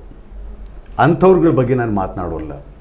ಆದರೆ ಈ ಹೊತ್ತು ಕೂಡ, ಆ ಹೊತ್ತಿನಿಂದ ಈ ಹೊತ್ತಿನವರೆಗೂ ಕೂಡ ನಮ್ಮ ಕಾಲದವ್ರನ್ನೂ ಇಟ್ಕೊಂಡು ನಾನು ಹೇಳ್ತಾ ಇದ್ದೀನಿ, ಒಂದು ಸಾಕ್ಷಿ ಪ್ರಜ್ಞೆ ಇಟ್ಕೊಂಡಂತೆ ಪ್ರಶ್ನಿಸ್ತಾ ಬಂದಿರೋರಿದ್ದಾರಲ್ಲ, ಅವರು ಬಹಳ ಕಡಿಮೆ ಇರಬಹುದು. ಇವತ್ತು ಪ್ರಶ್ನಿಸ್ತಾ ಇದ್ದಾರೆ. ಯಂಗ್ಸ್ಟರ್ಸಲ್ಲಿ ನೀವು ಗಮನಿಸ್ತಾ ಬನ್ನಿ, ಇವತ್ತು ಬಹಳಷ್ಟು ಪ್ರಶ್ನಿಸ್ತಾ ಇದ್ದಾರೆ. ಯಾಕೆಂದರೆ ಸೋಷಿಯಲ್ ಮೀಡಿಯಾದಲ್ಲಿ ನಾನು ಹೆಚ್ಚು ತೆರ್ಕೊಂಡಿಲ್ಲ, ವ್ಯಾಟ್ಸಾಪ್ನಲ್ಲಿ ಮಾತ್ರ ನಾನು ನೋಡ್ತಾ ಇರ್ತೇನೆ. ವ್ಯಾಟ್ಸಾಪ್ನಲ್ಲಿ ಈಗ ನಡೀತಾ ಇರ್ತಕ್ಕಂಥ ಕೆಲವು ಸಮಸ್ಯೆಗಳಿದೆಯಲ್ಲ, ನಮ್ಮ ಕರ್ನಾಟಕದ ನೆಲದೊಳಗೆ ಇರ್ತಕ್ಕಂಥ ಹಿಜಾಬನಿಂದ ಹಿಡಿದು ಈ ಸಮಸ್ಯೆಗಳ ಬಗ್ಗೆ ಕವಿಗಳು ಎಷ್ಟು ಕವಿತೆಗಳನ್ನು ಬರೆದವ್ರೆ, ಎಷ್ಟು ನೇರವಾಗಿ ಪ್ರತಿಭಟಿಸಿದ್ದಾರೆ. ಅವರೆಲ್ಲರೂ ಕೂಡ ಅವ್ರು ಹೇಳೋದು ಒಂದೇನೇನೆ, ಎರಡೂ ಧರ್ಮಗಳ ಮೂಲಭೂತ ಕರ್ಮಠತ್ವವನ್ನು ತಿರಸ್ಕರಿಸ್ತಾರೆ. ಆ ಹೆಣ್ಣು ಮಕ್ಕಳ ಪರವಾಗಿ ನಿಂತಂತೆ ಅವ್ರಿಗೆ ವಿದ್ಯೆ ಬಹಳ ಮುಖ್ಯವಾಗಿ ಬೇಕಾಗಿರೋದು. ಆದರೆ ಅದ್ಯಾವುದೂ ಕೂಡ ಪ್ರಭುತ್ವಕ್ಕೆ ಪರ್ಯಾಯವಾಗುವ, ಪ್ರಭುತ್ವವನ್ನು ಪ್ರಭುತ್ವಕ್ಕೆ ಒಂದು ಅಂತಃಸಾಕ್ಷಿಯನ್ನು ಕಳೆದುಕೊಂಡ ಪ್ರಭುತ್ವವನ್ನು ನಾವಿವತ್ತು ನೋಡ್ತಾ ಇದ್ದೀವಿ. ಈ ಅಂತಃಸಾಕ್ಷಿಯನ್ನು ಕಳೆದುಕೊಂಡ ಪ್ರಭುತ್ವಕ್ಕೆ ಒಂದು ಆತಂಕವನ್ನು ಉಂಟು ಮಾಡುವ ಸ್ಥಿತಿಯಲ್ಲಂತೂ ಈ ಪ್ರತಿಕ್ರಿಯೆ ಇಲ್ಲ. ಅದನ್ನು ನಾನು ಒಪ್ತೀನಿ. ಆತಂಕವನ್ನು ಉಂಟು ಮಾಡುವ ಶಕ್ತಿ ಇಲ್ಲ. ಯಾಕೆಂದರೆ ಆ ನೈತಿಕತೆಯನ್ನು ಎರಡೂ ಕಳ್ಕೊಂಡಿವೆ. ಎರಡೂ ಸೈಡಿನ ಅಂತ ಹೇಳುವಾಗ ನಾನು ಪ್ರಭುತ್ವದ ಸೈಡಿನ ನೈತಿಕತೆಯೂ ಕಳೆದುಕೊಂಡಿದೆ. ಅದನ್ನು ತಕರಾರು ಮಾಡಿ ಪ್ರಶ್ನಿಸುವವರು ಕೂಡ ಆ ನೈತಿಕ ನೆಲೆಗಟ್ಟನ್ನು ಕಳ್ಕೊಂಡಿದ್ದಾರೆ ಅಂತ ಅನಿಸುತ್ತೆ. ಯಾಕೆ ಅಂತಂದರೆ ವೈಯಕ್ತಿಕವಾಗಿ ಬದುಕಲು ಒಳಲೊಟ್ಟೆಯಾಗಿದ್ದಾಗ ಆ ನೈತಿಕ ಶಕ್ತಿ ಪ್ರಶ್ನಿಸುವುದಕ್ಕೆ ಬರೋದಿಲ್ಲ. ಅಂಥವ್ರು ಬಾಯಿ ಮುಚ್ಕೊಂಡಿದ್ದಾರೆ. ಎಂಥ ಪ್ರಶ್ನೆಗೂ ಕೂಡ ನಾನು ಉತ್ತರ ಕೊಡಬಲ್ಲೆ, ನನ್ನ ದೌರ್ಬಲ್ಯಗಳಿದ್ದೂ ಕೂಡ ನಾನು ಉತ್ತರ ಕೊಡಬಲ್ಲೆ ಎನ್ನುವ ನೈತಿಕ ಅಧಿಕಾರ ಇರ್ತಕ್ಕಂಥವ್ರು ಉತ್ತರ ಕೊಡ್ತಾ ಇದ್ದಾರೆ. ಯಂಗ್ಸ್ಟರ್ಸ್ ಜಾಸ್ತಿ ಇದ್ದಾರೆ ಅದರಲ್ಲಿ. ಇದಕ್ಕೆ ನಾನು ಹೇಳೋವಂಥದ್ದು, ಜರ್ಮನಿಯಲ್ಲಿ ಬಿಫೋರ್ ಸೆಕೆಂಡ್ ವರ್ಲ್ಡ್ ವಾರ್ ಹಿಟ್ಲರ್ನ ಇದರೊಳಗೆ ಇದೇ ಥರ ಭಾಷೆಗೆ ಏನಾಗಿತ್ತು ಅಂದರೆ, ಸುಳ್ಳುಗಳನ್ನು ಹೇಳಿ ಹೇಳಿ ಹೇಳಿ ಹೇಳಿ ಆ ಭಾಷೆ ಸತ್ವ ಕಳ್ಕೊಂಡ್ಬಿಟ್ಟಿತ್ತಂತೆ. ಒಬ್ಬ ವರ್ಮಾ ಅಂತನ್ನುವ ಸಮಾಜಶಾಸ್ತ್ರಜ್ಞ ಹೇಳ್ತಾರೆ, ಯುದ್ಧ ನಂತರದೊಳಗೆ ಜರ್ಮನಿಯಲ್ಲಿ ಬಂದಂಥ ಯುವಕರುಗಳಿಗೆ ದೊಡ್ಡ ಸಮಸ್ಯೆ ಏನು ಅಂತಂತಂದರೆ, ಆ ಭಾಷೆ ಸತ್ವ ಕಳ್ಕೊಂಡೈತೆ. ಆ ಭಾಷೆಗೆ ಹೊಸ ಜೀವ ತುಂಬಬೇಕು. ಆ ಸವಾಲನ್ನು ಎದುರಿಸಿದಂತೆ ಹೊಸದಾಗಿ ಭಾಷೆ ಕಟ್ಟಿದ್ರಂತೆ. ನಮ್ಮ ಈ ನೆಲಕ್ಕೂ ಕೂಡ ಆದರೆ ಎಲ್ಲವೂ ನಾಶವಾಗಲಿಕ್ಕೆ ಕಾಯಬೇಕು. ನಾವೀಗ ನಾಶವಾಗಲಿಕ್ಕೆ ಕಾಯಬೇಕು ಅನ್ನೋದಲ್ಲ, ಇನವಿಟಬಲ್ ಆಗಿ ಆಗ್ತಾ ಹೋಗುತ್ತೆ ಕೆಲವು ಸಾರಿ. ಈಗ ನಾನು ಸುಳ್ಳಿಂದ ಹೇಳಿದ್ನಲ್ಲ, ಸುಳ್ಳು ವಿಜೃಂಭಿಸುತ್ತಿದೆ ಅಂತ, ಅದನ್ನು ಮುರಿದು ಕಟ್ಟುವ ಕಾರ್ಯವನ್ನು ಈಗಲೇ ಶುರು ಮಾಡಿದ್ದಾರೆ. ಆಗುತ್ತೆ. ಆದರೆ ಕ್ರಾಂತಿ ಕೆಲವು ಸಾರಿ ವಿಕಾಸಗತಿಯೊಳಗಿರುತ್ತೆ, ಕ್ರಾಂತಿ ಕೆಲವು ಸಾರಿ ಶೀಘ್ರಗತಿಯಲ್ಲಿಯೂ ಇರುತ್ತೆ. ಶೀಘ್ರಗತಿಯಲ್ಲಿ ಬಂದರೂ ಬರಬಹುದು, ಬರಲಿಲ್ಲ ಅಂದರೆ ವಿಕಾಸಗತಿಯೊಳಗೆ ಖಂಡಿತ ಮಾನವ ಪ್ರಯತ್ನಕ್ಕೆ ಏನು ಇಲ್ಲ. ಮಾನವ ಪ್ರಯತ್ನ ಅನ್ನೋದಂತಂದು ಏನಿಲ್ಲ. ಇಲ್ಲ, ಮಾನವ ಪ್ರಯತ್ನವೇ ಅದು. ನಾನು ದೈವಾಗಿ ಅದನ್ಯಾವುದು ಹೇಳಕ್ಕೆ ಹೋಗಲ್ಲ. ಯಾಕೆ ಅಂತಂದರೆ ಸಂಪೂರ್ಣವಾಗಿ ಅದನ್ನು ವಿರೋಧಿಸ್ಕೊಂಡು ಬಂದಂತೆ ಇರುವ ಸಂದರ್ಭದೊಳಗೆ ನಮ್ಮ ಪ್ರಯತ್ನಗಳು ನಾವು ಮಾಡ್ತಾ ಇದ್ದೇವೆ. ಆಗುತ್ತೆ. ಜನಕ್ಕೂ ಕೂಡ ವಿವೇಕ ಬರುತ್ತೆ. ಯಾವಾಗ ಅಂದರೆ 1000 ಸಾರಿ ಸುಳ್ಳು ಹೇಳಬಹುದು. ಬಗ್ತಾನೆ, ಎಲ್ಲಿನವರೆಗೂ ಬಗ್ತಾನೆ? ನೆಲದವರೆಗೆ ಬಗ್ತಾನೆ. ನೆಲಕ್ಕೆ ಒಳಕ್ಕೆ ಬಗ್ಗುವುದಕ್ಕೆ ಅದುವಿದಾಗ ಪುಟಿದೇಳ್ತಾನೆ. ಪುಟಿದೆದ್ದು ತಾನು ಕೂಡ ಪ್ರತಿಭಟಿಸ್ತಾನೆ. ಅಂಥ ಸ್ಥಿತಿ ಬಂದೇ ಬರುತ್ತೆ. ಪ್ರಜಾಪ್ರಭುತ್ವದೊಳಗೆ ಈ ಹೊತ್ತು ಅಂಥ ಒಂದು ಇನವಿಟಬಲ್ ಎನ್ನುವ ದುರ್ಗತಿಗೆ ಸಮುದಾಯಗಳು ಮುಟ್ಟಿದ್ದಾವೆ. ಈಗ ನನಗೆ ಒಂದು ಪ್ರಶ್ನೆ ಏನು ಅಂತಂದರೆ, ಇದೆಲ್ಲದರ ಹಿನ್ನೆಲೆ ಒಳಗೆ ಮಾತಾಡುವಾಗ ನಿಮ್ಮ ಕವಿತೆಯ ಬರೆಯಲಿಕ್ಕೆ ಆರಂಭ ಮಾಡಿದ ನಂತರದ ದಿನಗಳಲ್ಲಿ ಭಾಳ ಮುಂಚೂಣಿಗೆ ಬಂದದ್ದು ದಲಿತ ಬಂಡಾಯ ಮೂಮೆಂಟು. ಒಂದು ನೈತಿಕ ಪ್ರಜ್ಞೆಯನ್ನು, ಸಾಮಾಜಿಕ ನೈತಿಕ ಪ್ರಜ್ಞೆಯನ್ನು ಅದು ಒಟ್ಟು ಸಮುದಾಯದಲ್ಲಿ, ವಿಶೇಷವಾಗಿ ಕವಿಗಳಲ್ಲಿ ಅದನ್ನು ಎಚ್ಚರಿಸಿತ್ತು. ಅದು ಅಭಿವ್ಯಕ್ತಿಯ ಅಂದರೆ ಅಭಿವ್ಯಕ್ತಿಯ ತಾಜಾತನಕ್ಕಿಂತ, ಅಂದರೆ ಅದರ ಅಭಿವ್ಯಕ್ತಿಯ ತಾಜಾತನ ಅನ್ನೋದಕ್ಕಿಂತ ಅದನ್ನು ಅಭಿವ್ಯಕ್ತಿಯನ್ನು ಸ್ಟ್ರಕ್ಚರ್ಡ್ ಆಗಿ ಕಟ್ಟುವುದಕ್ಕಿಂತ ಅದರ ತಾಜಾತನ ಭಾಳ ಮುಖ್ಯ, ಆಶಯ ಮುಖ್ಯ ಅಂತ ಅನ್ನೋದನ್ನು ಇದು ಮಾಡಿದರು. ಸೊ ಆ ದಲಿತ ಬಂಡಾಯ ಒಂದು ನೈತಿಕವಾದ ಪ್ರಶ್ನೆಯನ್ನು ಎತ್ತುವುದರ ಜೊತೆಗೆ, ಸಮಾಜ ಎತ್ತುವುದರ ಜೊತೆಗೆ ಒಂದು ಒಟ್ಟು ಪ್ರಭುತ್ವದ ವಿರುದ್ಧದ ಒಂದು ತಾತ್ವಿಕ ನೆಲೆಗಟ್ಟನ್ನು ಕೂಡ ಕ್ರಿಯೇಟ್ ಮಾಡಿದ್ದು. ಎಲ್ಲ ರೂಢಿಗತ ಮೌಲ್ಯಗಳನ್ನು ಪ್ರಶ್ನಿಸುವ, ಅದರಲ್ಲಿ ಪ್ರಭುತ್ವವೂ ಸೇರಿದಂತೆ. ಹಾಗೆ ಒಂದು ಇಲ್ಲದೆ ಒಂದು ಆರೋಪವನ್ನು, ನೈತಿಕವಾದ ಆರೋಪವನ್ನು, ಅಧಿಕಾರದಿಂದ ದೂರ ಉಳಿಯುವ ಕಾರಣ ಪ್ರಭುತ್ವದಿಂದ ಒಂದು ಡಿಸ್ಟೆನ್ಸ್ ಮೇಂಟೈನ್ ಮಾಡೋದು ಮತ್ತು ಅಧಿಕಾರದಿಂದ ದೂರ ಉಳಿಯೋದು, ಇದನ್ನು ಕೂಡ ಮೈ ಮೇಲೆ ಆವಹಿಸ್ಕೊಳ್ತು ಅಂತ ಅನ್ಸಲ್ವಾ ನಿಮಗೆ? ನೋಡಿ, ಒಂದು ದಲಿತ ಬಂಡಾಯ ಹುಟ್ಟಿತಲ್ಲ, ನಮ್ಮ ರಾಜ್ಯದಲ್ಲಿ ಮುಖ್ಯಮಂತ್ರಿ ಯಾರಿದ್ರು ಹೇಳಿ? ಅರಸು ಇದ್ದರು. ಅರಸು ಒಂದು ಶಕ್ತಿ ರಾಜಕಾರಣವನ್ನು ತಂದರು. ಯಾವುದು ಅಂತಂದರೆ ಜಾತಿಶಕ್ತಿಯ ವಿರುದ್ಧವಾಗಿ ಪ್ರಜಾಶಕ್ತಿಯ ರಾಜಕಾರಣವನ್ನು ತಂದರು. ಅಸಂಘಟಿತ ಸಮುದಾಯಗಳನ್ನು ಸಂಘಟಿಸಿದ ರಾಜಕಾರಣವನ್ನು ತಂದರು. ಅರಸು ಬರೋದಕ್ಕಿಂತ ಮುಂಚೆ ಇದ್ದಿದ್ದು ಪ್ರಬಲವಾದ 2 ಜಾತಿಗಳ ಮತ್ತೊಂದು ಜಾತಿ, ಆ 2 ಜಾತಿಗಳ ನಡುವಿನೊಳಗೆ ಲಾಭ ಪಡೆಯುವ ಜಾತಿ, ಅವುಗಳ ರಾಜಕಾರಣವೇ ನಡ್ಕೊಂಡು ಬಂದಿದ್ದು. ಅರಸು ಬಂದ ನಂತರದೊಳಗೆ ನಮ್ಮ ರಾಜ್ಯದ ರಾಜಕಾರಣವೇ ಬದಲಾಯಿತು. ಅರಸು ಕಾಲದಲ್ಲೇನೇ ಈ ಚಳುವಳಿಗಳು ಹುಟ್ಟಿಕೊಂಡಿದ್ದಿತ್ತು. ರೈತ ಚಳವಳಿ ಹುಟ್ಟಿತು, ಬಂಡಾಯ ಚಳವಳಿ ಹುಟ್ಟಿತು, ದಲಿತ ಸಂಘರ್ಷ ಸಮಿತಿ ಚಳವಳಿ ಹುಟ್ಟಿತು, ಆನಂತರದಲ್ಲಿ ಭಾಷಾ ಚಳವಳಿ ಬಂತು. ಎಲ್ಲೂ ಕೂಡ ಅರಸು ಈ ಚಳುವಳಿಗಳನ್ನು ದಮನಕಾರಕವಾಗಿ ಮಾಡೋದಕ್ಕೆ ಹೋಗಲಿಲ್ಲ, ಬೆಳೆಯೋದಕ್ಕೆ ಬಿಟ್ಟರು ಅವುಗಳನ್ನು. ಆದರೆ ಬೆಳಿಲಿಕ್ಕೆ ಬಿಟ್ರು ಕೂಡ ಅವುಗಳನ್ನ ತಾತ್ವಿಕವಾದ ಒಂದು ಲಾಜಿಕಲ್ ಎಂಡಿಗೆ ಮುಟ್ಲಿಲ್ಲ, ಅವು ತಾರ್ಕಿಕವಾದ ಅಂತ್ಯ ಕಾಣಲಿಲ್ಲ. ಅದಕ್ಕೆ ನಾನು ಹೇಳೋದು, ಏನು ಆಶಯಗಳನ್ನು ಇಟ್ಕೊಂಡಿದ್ರೋ ಅದನ್ನು ಅರಸು ಮಾಡ್ತಾ ಇದ್ರು. Correct sir. ಈಗಿನ ಸ್ಥಿತಿಗೆ ಅರಸನ ಬಗ್ಗೆ ಪ್ರಶ್ನೆನೇ ಇಲ್ಲ. ನನ್ನ ಪ್ರಶ್ನೆ ಇರೋದು, ಅರಸು ಅವುಗಳನ್ನು ಬೆಳಿಲಿಕ್ಕೆ ಬಿಟ್ರು, ಫೈನ್. ಆದರೆ ಯಾರು ದಮನ ಮಾಡಲಿಕ್ಕೆ ಹೊರಟಿದ್ರು, ಅದರ ನಂತರದ ಅರಸೋತ್ತರ ಕಾಲದ ರಾಜಕಾರಣದ ಬಗ್ಗೆ ಪ್ರಸ್ತಾಪ ಮಾಡೋದಾದರೆ, ಅಲ್ಲಿ ಈ ಚಳುವಳಿಗಳು ಬೆಳೆದು ಪ್ರವರ್ಧಮಾನಕ್ಕೆ ಬಂದ ಚಳುವಳಿಗಳು ಒಂದು ಆ ದಮನಿಸುವ ವ್ಯವಸ್ಥೆಯ ವಿರುದ್ಧವಾಗಿ ಒಂದು ತಾರ್ಕಿಕವಾದ ಅಂತ್ಯವನ್ನು ಕಾಣಬೇಕಾಗಿತ್ತು.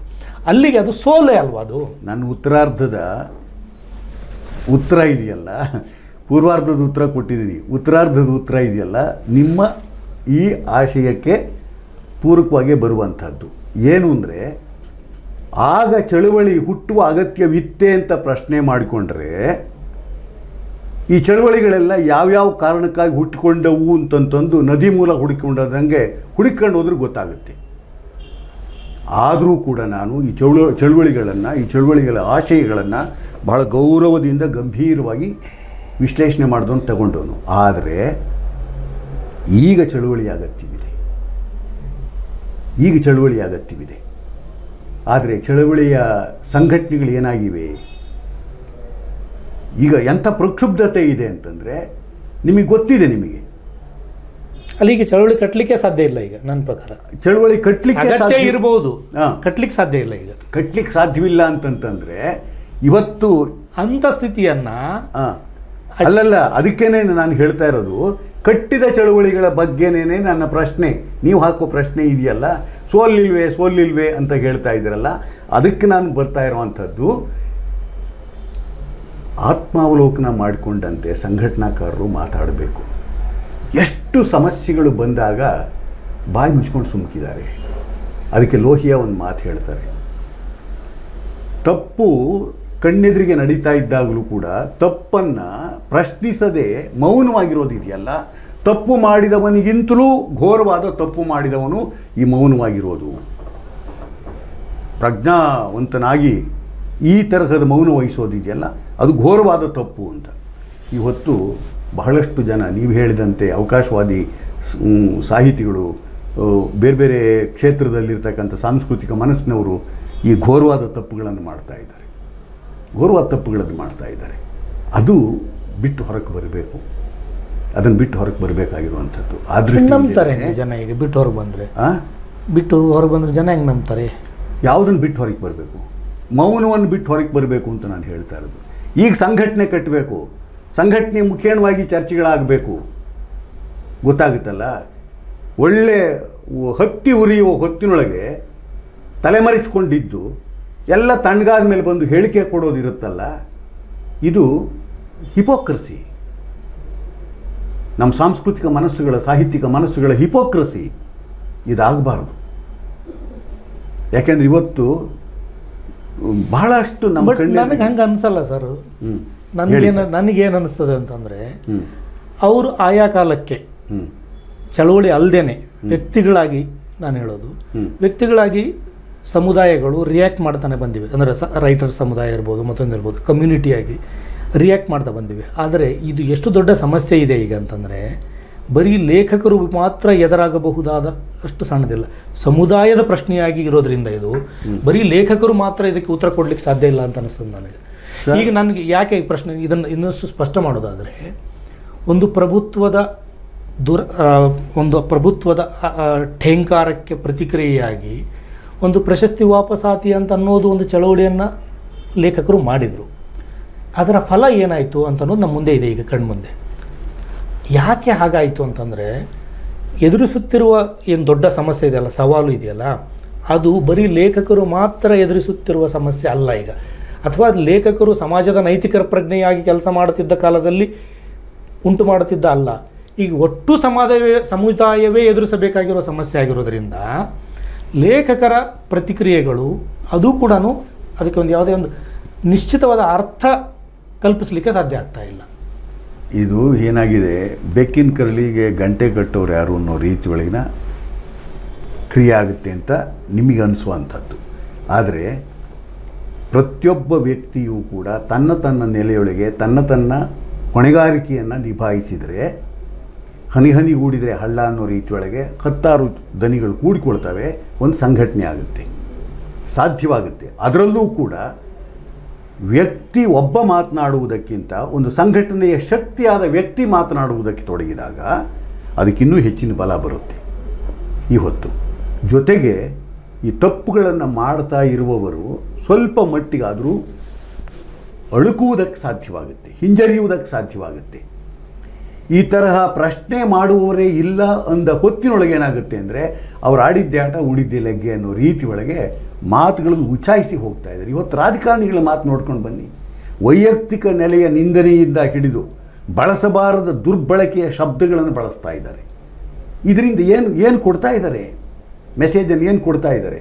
ಇದನ್ನು ನಾವು ಪ್ರಶ್ನಿಸ್ತಿಲ್ಲ ಅಂತಂತಂದರೆ, ನಾವು ನಮ್ಮ ಸಂಘಟನೆಗಳು ಒಂದು ರೀತಿಯಲ್ಲಿ ಹೊಣೆಗೇಡಿತನ ತೋರಿಸಿದಂತೆ ಆಗಲಿಲ್ಲವೇ? ಯೋಚನೆ ಮಾಡಿ ನೀವು. ಅದಕ್ಕೋಸ್ಕರಲೇನೇನೆ ಯಾವುದೋ ಸುರಕ್ಷಿತವಾದ ಆಡಳಿತವಿದ್ದ ಸಂದರ್ಭದೊಳಗೆ ನಾವು ದೊಡ್ಡ ದನಿ ಎತ್ತಿ ದೊಡ್ಡವರು ನಾಯಕರು ಅಂತ ಅನಿಸ್ಕೊಳ್ಳೋದಕ್ಕಿಂತ, ಈಗ ಅವಘಡ ಇರುವ ಸನ್ನಿವೇಶದೊಳಗೆ ಈಗ ಮಾತನಾಡೋದು ಇದೆಯಲ್ಲ, ಇದು ಬಹಳ ಮುಖ್ಯವಾದ್ದು.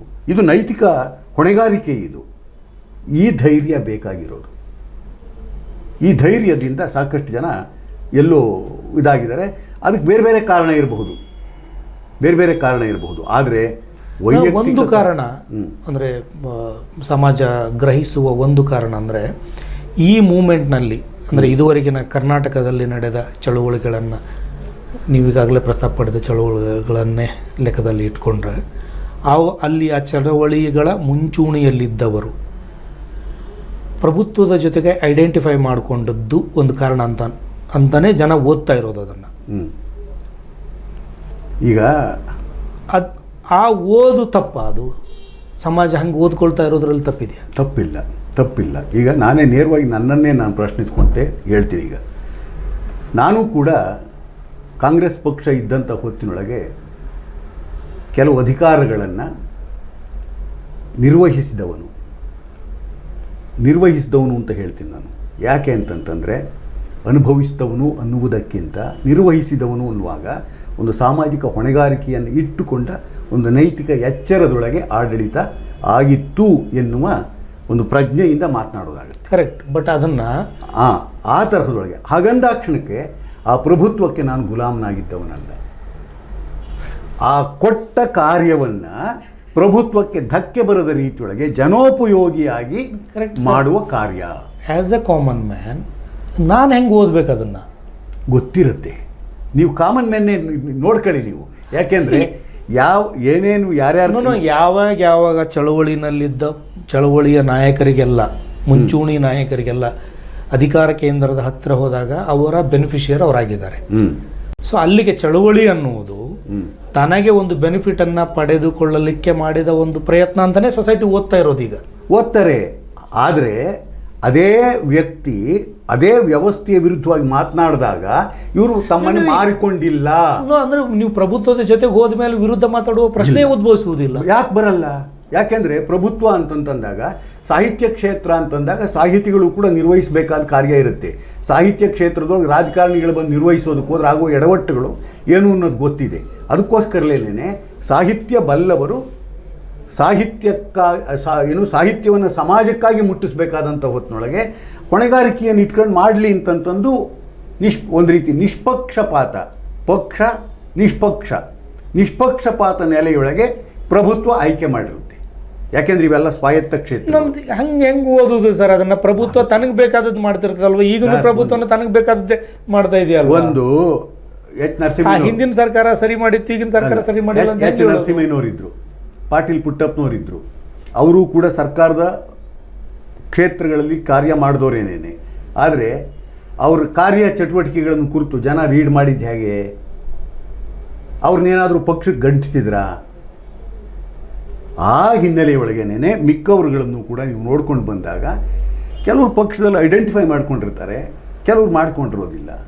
ಇವತ್ತು ಕೂಡ ನಾನು ಕಾಂಗ್ರೆಸ್ ಅವಧಿಯೊಳಗಿದ್ದಾಗಲೂ ಕೂಡ ನಾನು ಕಾಂಗ್ರೆಸ್ಸಿನ ಸದಸ್ಯನಲ್ಲ, ಕಾಂಗ್ರೆಸ್ ಪಕ್ಷದ ವಕ್ತಾರನಲ್ಲ.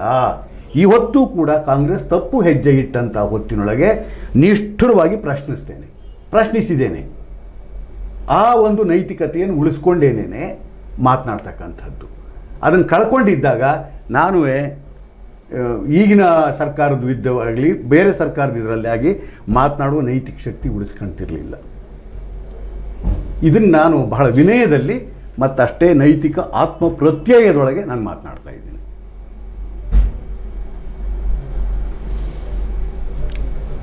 ಬಟ್ ನನ್ನ ಪ್ರಶ್ನೆ ಏನು ಅಂತಂದರೆ, ನೀವು ಹೇಳುವುದು ಸಮಾಜ ಓದುವುದು, ಅದನ್ನು ನೀವು ಹೇಳೋದೊಂದೇನೋ ನೀವು ಬರೆದಿದ್ದಿದೆಯಲ್ಲ ಸರ್, ಹಾಗೆ ಓದಬೇಕಂತ ಇಲ್ಲಲ್ಲ ಸಮಾಜಕ್ಕೆ ಸರ್.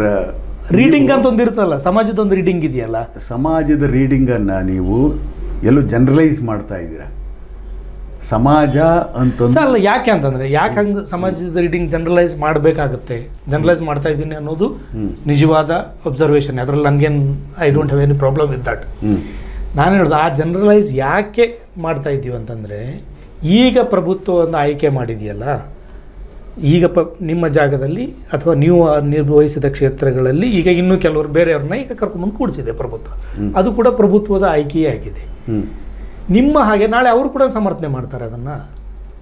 ಆ ಕಾರಣದಲ್ಲೇನೇ ನಾನು ಹೇಳಿದ್ದಿದ್ದು ಒಂದು ನೈತಿಕ ಪ್ರಶ್ನೆ ಅಂತ ಅನ್ನೋದನ್ನು, ಜೊತೆಗೆ ವೈಖರಿಯ ಸ್ವರೂಪ ಅನ್ನೋದನ್ನು ನಾನು ಹೇಳಿದ್ದಿದ್ದು.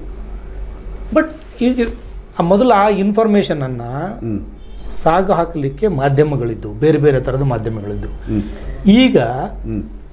ಈಗಿರುವ ಮಾಧ್ಯಮಗಳಿದಾವಲ್ಲ, ಈಗಿರುವ ಮಾಧ್ಯಮಗಳಿಗೆ ಈಗಿನದನ್ನೇ ಸರಿ ಅಂತ ಸಾರುವ ಕ್ರಮ ಇರೋದ್ರಿಂದ ನೀವು ಕಂಪೇರ್ ಮಾಡೋಕ್ಕೆ ಸಾಧ್ಯ ಇಲ್ಲ, ನೀವು ಹಳೆದನ್ನು ಈಗಿನದನ್ನು.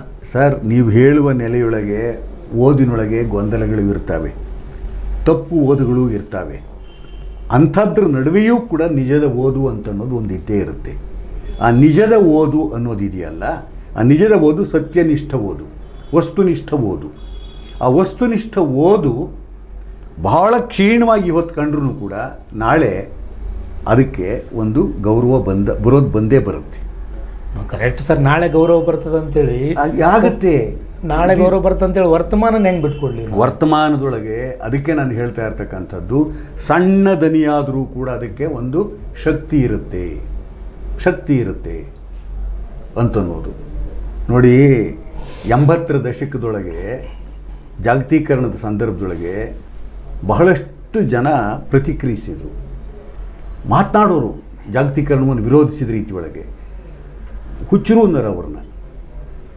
ಆದರೆ ಇವತ್ತು ಜಾಗತೀಕರಣದ ಫಲಗಳನ್ನು ಅನುಭವಿಸಿದ್ದೇವೆ, ಅದರ ಅನಾಹುತಗಳನ್ನು ಕೂಡ ಉಣ್ತಾ ಹೋಗ್ತಾ ಇದ್ದೇವೆ. ಅನಾಹುತಗಳನ್ನು ಉಣ್ಣುವ ಹೊತ್ತಿನೊಳಗೆ ಈಗ ಆಗಿನ ಮಾತುಗಳು ಎಷ್ಟೋ ಸಾರಿ ನೆನಪಾಗ್ತಾ ಇರ್ತವೆ. ಅದರಲ್ಲೂ ಕೂಡ ಹೆಚ್ಚು ಎಡಪಂಥೀಯರು ಮಾತನಾಡಿದ್ರಲ್ಲ, ಎಡಪಂಥೀಯರು ಕಾಂಗ್ರೆಸ್ಸನ್ನು, ಮನಮೋಹನ್ ಸಿಂಗ್ ಅವರನ್ನು ಆಗಿನ ಕಾಲದಲ್ಲಿ ಎಷ್ಟು ನಿಷ್ಠುರವಾಗಿ ಬೈತಾ ಇದ್ದರು, ಎಷ್ಟು ನಿಷ್ಠುರವಾಗಿ ವಿಶ್ಲೇಷಿಸ್ತಿದ್ರು ಹೊರಟಾಗಿ. ಅದನ್ನೆಲ್ಲ ತಡ್ಕೊಂಡಿದ್ರು ಅವರು. ಆದರೆ ಈ ತರಹದ್ದಾಗುತ್ತೆ ಅಂತ ಅನ್ನೋದು ಅವರಿಗೂ ಗೊತ್ತಿತ್ತೋ ಏನೋ ಗೊತ್ತಿಲ್ಲ. ಅವರ ದರ್ಶನದೊಳಗೂ ಕೂಡ ಒಂದು ಮಿತಿ ಇದ್ದಿರಬಹುದು. ಇಷ್ಟಾಗಿಯೂ ಕೂಡ ಮನಮೋಹನ್ ಸಿಂಗ್ ಇಡೀ ಜಗತ್ತು ಒಂದು ಆರ್ಥಿಕವಾದ ಬಿಕ್ಕಟ್ಟಿಗೆ ಸಿಕ್ಕಿಕೊಂಡ ಹೊತ್ತಿನೊಳಗೆ ಈ ದೇಶವನ್ನು ಒಂದು ಸುಸ್ಥಿರ ಆರ್ಥಿಕ ಮಟ್ಟಕ್ಕೆ ತೆಗೆದುಕೊಂಡು ಹೋಗೋದಕ್ಕೆ ಕಾರಣವಾಗಿದ್ದಂಥವರು ಅನ್ನುವುದನ್ನು ಅಮೆರಿಕಾನೇ ಗುರುತಿಸಿದೆ. ಅಮೆರಿಕಾನೇ ಇವರ ಸಹಾಯವನ್ನು ಪಡ್ಕೊಂಡಿರೋದನ್ನು ನೀವು ಓದಿರ್ಬೋದು ಚರಿತ್ರೆಯ ಇದರೊಳಗೇನು ಕೂಡ. ಅದಿರಲಿ, ಅದೆಲ್ಲ ವಿವರಗಳು ನನಗೂ ಗೊತ್ತಿದೆ, ನಿಮಗೂ ಗೊತ್ತಿದೆ, ಲೋಕಕ್ಕೂ ಗೊತ್ತಿದೆ. ನನ್ನ ಪ್ರಶ್ನೆ ಅದಲ್ಲ. ನನ್ನ ಪ್ರಶ್ನೆ ಏನು ಅಂತಂದರೆ, ನೀವು ಸೇರಿದಂತೆ ನಿಮ್ಮ ಹಿಂದಿನ ಇದನ್ನು ಸ್ಪೆಸಿಫಿಕ್ ಆಗಿ ಕನ್ನಡ ಅಭಿವೃದ್ಧಿ ಪ್ರಾಧಿಕಾರಕ್ಕೆ ಸಂಬಂಧಪಟ್ಟ ಹಾಗೇನೆ ಕೇಳುವ ಪ್ರಶ್ನೆ ಇದು. ನೀವು ಸೇರಿದಂತೆ ನಿಮ್ಮ ಹಿಂದೆ ಕಾರ್ಯನಿರ್ವಹಿಸಿದ ಅಧ್ಯಕ್ಷರು, ನೀವು ನನ್ನ ಇಬ್ಬರ ಹೆಸರು ಪ್ರಸ್ತಾಪ ಮಾಡಿದಿರಿ, ಇನ್ನು 3-4 ಹೆಸರು ಪ್ರಸ್ತಾಪ ಮಾಡದೇ ಇದ್ದರೂ ಕೂಡ ಗೊತ್ತಿರುವಂಥದ್ದೇ. ಇವತ್ತು ಕನ್ನಡ ಅಭಿವೃದ್ಧಿ ಪ್ರಾಧಿಕಾರ ಮತ್ತು ಕನ್ನಡದ ಕೆಲಸ, ಅಭಿವೃದ್ಧಿ ಪ್ರಾಧಿಕಾರ ಮಾತ್ರ ಅಲ್ಲ, ಒಟ್ಟು ಕನ್ನಡದ ಕೆಲಸ, ಅಭಿವೃದ್ಧಿ ಪ್ರಾಧಿಕಾರ ಅದಕ್ಕೆ ಪ್ರತಿಕ್ರಿಯಿಸಿದ ರೀತಿ, ಇವತ್ತು ಹಿಂದಿಯ ಹೇರಿಕೆಗೆ ಸಂಬಂಧಪಟ್ಟ ಪ್ರಶ್ನೆ ಇರಬಹುದು, ರಾಜ್ಯದ ಸ್ವಾಯತ್ತತೆಯ ಪ್ರಶ್ನೆ ಇರಬಹುದು. ಅಂದರೆ ಇದೆಲ್ಲ ವರ್ತಮಾನದ ಬಿಕ್ಕಟ್ಟುಗಳು. ಅಂದರೆ ನಮ್ಗೆ ಹಣ ಸಿಗದೇ ಇರೋದು ನಮ್ಮ ಆತಂಕಕ್ಕೂ ಕಾರಣ ಅಲ್ವಾ? ನಮ್ಮ ನಿತ್ಯದ ಬದುಕನ್ನು ನನಗೆ ಸಿಗಬೇಕಾದ ಹಣ, ನನ್ನ ಪಾಲಿನ ಹಣ ನನಗೆ ಬಂದಿಲ್ಲ ಅಂತ ಮುಖ್ಯಮಂತ್ರಿ ಹೌಸಲ್ಲಿ ಹೇಳೋದು, ಅದು ವರ್ತಮಾನದ ಬಿಕ್ಕಟ್ಟು ಹೌದು, ಸಾಂಸ್ಕೃತಿಕ ಬಿಕ್ಕಟ್ಟು ಹೌದು. ಅದು ನನ್ನ ಪ್ರಶ್ನೆ ಏನು ಅಂತಂದರೆ, ಇಂಥದ್ದೊಂದು ಬಿಕ್ಕಟ್ಟು ಕ್ರಿಯೇಟ್ ಆಗಲಿಕ್ಕೆ ಈ ಕ್ಷೇತ್ರದಲ್ಲಿ, ಅಂದರೆ ಈಗ ನೀವು ಇನ್ನೂ ಸ್ಪೆಸಿಫಿಕ್ ಆಗಿ ಈ ಪ್ರಶ್ನೆಯನ್ನು ನಾನು ನಿಮ್ಮ ಮುಂದೆ ಪ್ರಸ್ತಾಪ ಮಾಡೋದಾದರೆ, ಹಿಂದಿಯ ವಿರುದ್ಧ ಅಥವಾ ದೆಹಲಿಯ ವಿರುದ್ಧ ಕರ್ನಾಟಕವನ್ನು, ಹಿಂದಿಯ ವಿರುದ್ಧ ಕನ್ನಡವನ್ನು ಕಟ್ಟುವ ನಿಟ್ಟಿನೊಳಗೆ ಕನ್ನಡ ಅಭಿವೃದ್ಧಿ ಪ್ರಾಧಿಕಾರ ಅಥವಾ ಕಾವಲು ಸಮಿತಿಯಿಂದ ಹಿಡ್ಕೊಂಡು, ಕನ್ನಡ ಕಾವಲು ಸಮಿತಿ ಹಿಡ್ಕೊಂಡು ಬೇರೆ ಬೇರೆ ಹಂತದಲ್ಲಿ ಹೆಸರು ಬದಲಾಕೊಂತ ಬಂದಿದೆ. ಅದು ಕನ್ನಡವನ್ನು ಕಟ್ಟುವ ಕೆಲಸ ಮಾಡಿದ ಸಂಸ್ಥೆ. ಅದು ಆ ಸಂಸ್ಥೆಯನ್ನು ನಡೆಸಿದವರು ಸರಿಯಾದ ದಾರಿನಲ್ಲಿ ನಡೀದೇ ಇರುವ ಕಾರಣಕ್ಕಾಗಿಯೇ ಇವತ್ತು ಈ ವಾಯ್ಸ್ ಹೇಳಲಿಕ್ಕೆ ಸಾಧ್ಯ ಆಗಿದೆ ಅಂತ ಅನಿಸಲ್ವಾ ನಿಮಗೆ? ಇದನ್ನು ನಾನು ಸಂಪೂರ್ಣವಾಗಿ ಒಪ್ಪಲ್ಲ. ಯಾಕೆಂದರೆ ಬಹಳಷ್ಟು ಜನ ಅಂದರೆ ಬೀಟಿಂಗ್ ದಿ ಬುಷ್ ಥರ ಕೆಲಸ ಮಾಡಿದ್ದಾರೆ ಅಂತ ನಾನು ಹೇಳೋದು. ಒಟ್ಟು ಇಲ್ಲ, ಅದನ್ನು ಒಪ್ತೀನಿ. ಅದಕ್ಕೆ ನಾನು ಪೂರ್ಣ ಒಪ್ಪಲ್ಲ ಅಂತ ಹೇಳಿದ್ದು. ಯಾಕೆಂದರೆ ಬಹಳಷ್ಟು ಜನ ಒಳ್ಳೆ ಕೆಲಸ ಮಾಡ್ಕೊಂಡು ಬಂದಿದ್ದಾರೆ.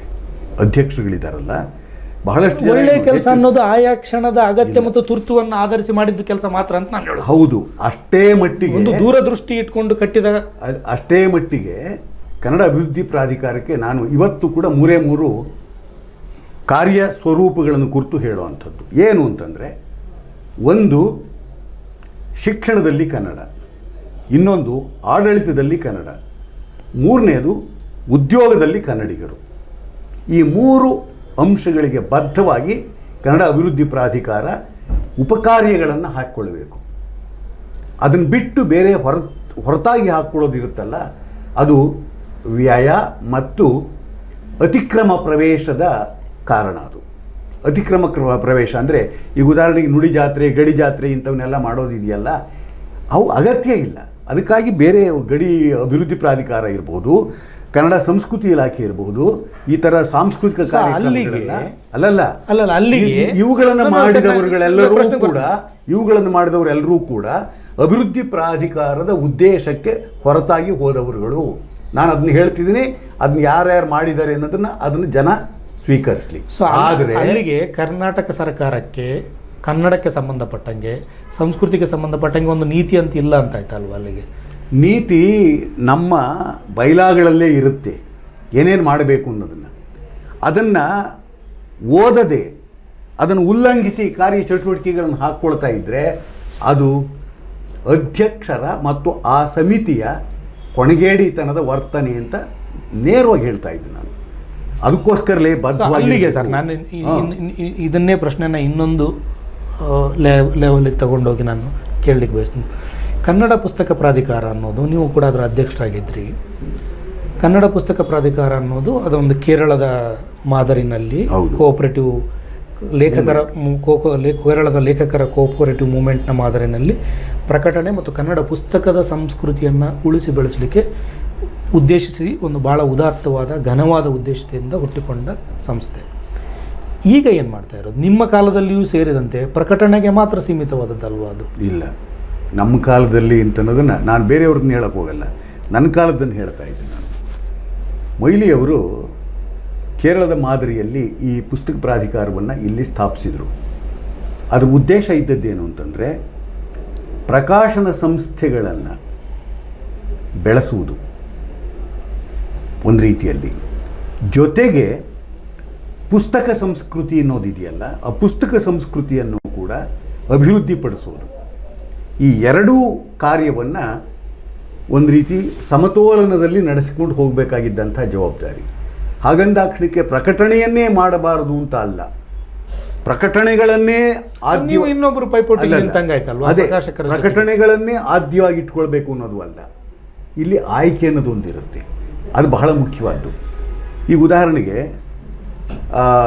ಪುಸ್ತಕ ಪ್ರಾಧಿಕಾರದೊಳಗೆ ಸೃಜನಶೀಲ ಪುಸ್ತಕಗಳಿದಾವಲ್ಲ, ಅವುಗಳನ್ನ ಮಾಡಬಾರ್ದು. ಕಥೆ, ಕಾದಂಬರಿ, ಕಾವ್ಯ ಅವು ಇವೆಲ್ಲ ಇರುತ್ತಲ್ಲ, ಅವುಗಳನ್ನ ಮಾಡೋದಕ್ಕೆ ಹೋಗೋದಲ್ಲ.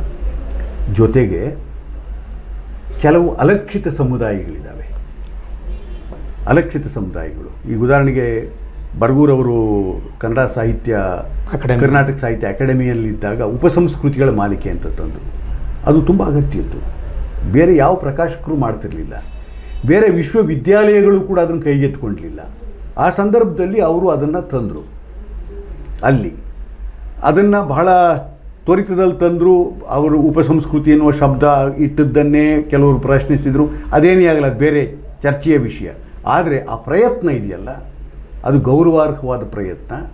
ಆ ತರಹದ್ದು ಪುಸ್ತಕ ಪ್ರಾಧಿಕಾರವೂ ಕೂಡ ಆ ತರಹ ನಿರ್ಲಕ್ಷ್ಯಕ್ಕೆ ಒಳಗಾಗಿರುವಂಥ ಜ್ಞಾನಮೂಲಗಳ ಕೃತಿಗಳನ್ನು ತರಬೇಕು. ನನ್ನ ಅವಧಿಯೊಳಗೆ ನಮ್ಮ ಅಂತ ಹೇಳ್ತಿದ್ವಿ, ಯಾಕೆಂದರೆ ಸಮಿತಿ ಭಾಳ ಮುಖ್ಯವಾದ್ದು, ಅದು ಜವಾಬ್ದಾರಿ. ನಮ್ಮಲ್ಲಿ ಈ ಸಾಂಪ್ರದಾಯಿಕ ಕೃಷಿ ಇದೆಯಲ್ಲ, ಸಾಂಪ್ರದಾಯಿಕ ಕೃಷಿ ಬಗ್ಗೆ ಎಲ್ಲೂ ದಾಖಲಾತಿ ಆಗಿರಲಿಲ್ಲ. ಒಂದು 12 ಪುಸ್ತಕಗಳನ್ನು ತಂದು ಸಾಂಪ್ರದಾಯಿಕ ಕೃಷಿ ಮಾಲೆ, ಬಹಳಷ್ಟು ಜನ ಹೇಳಿದರು, ಪುಸ್ತಕ ಪ್ರಾಧಿಕಾರಕ್ಕೂ ಕೃಷಿಗೂ ಏನು ಸಂಬಂಧ ಅಂತನ್ನೋರಿತು. ಬದುಕಿನ ಎಲ್ಲ ಕ್ಷೇತ್ರಗಳಿಗೂ ಕೂಡ ಪುಸ್ತಕ ಅಂತನ್ನುವುದು ಸಂಬಂಧ ಒಳಗೊಂಡಿರುತ್ತೆ. ಆ ನೆಲೆಯೊಳಗೆ ಅದನ್ನು ತಂದ ನಂತರದೊಳಗೆ ಎಷ್ಟು ಜನ ಸಾವಯವ ಕೃಷಿ ಮಾಡೋದಕ್ಕೆ ತೊಡಗಿದ್ರು, ಈ ಕೃತಿಗಳನ್ನು ಓದೋದಕ್ಕೆ ತೊಡಗಿದ್ರು. ಯಾಕೆಂದರೆ ತಜ್ಞರು ಕ್ಷೇತ್ರಾಧ್ಯಯನ ಮಾಡಿದಂತೆ ಮಾಡಿದ್ದಿದ್ದು. ಹಾಗೇನೇ ನಮ್ಮಲ್ಲಿ ಕರ್ನಾಟಕದೊಳಗೇನೆ 52 ಅಲೆಮಾರಿ ಸಮುದಾಯಗಳಿದ್ದಾವೆ. ಕಂಜರಿ ಭಾಟ್ ಅನ್ನುವ ಸಮುದಾಯದಿಂದ ಹಿಡಿದು ಘಿಸಾಡಿ, ಇವೆಲ್ಲ ಕೇಳೇ ಇಲ್ಲ ಎಷ್ಟೋ ಜನ.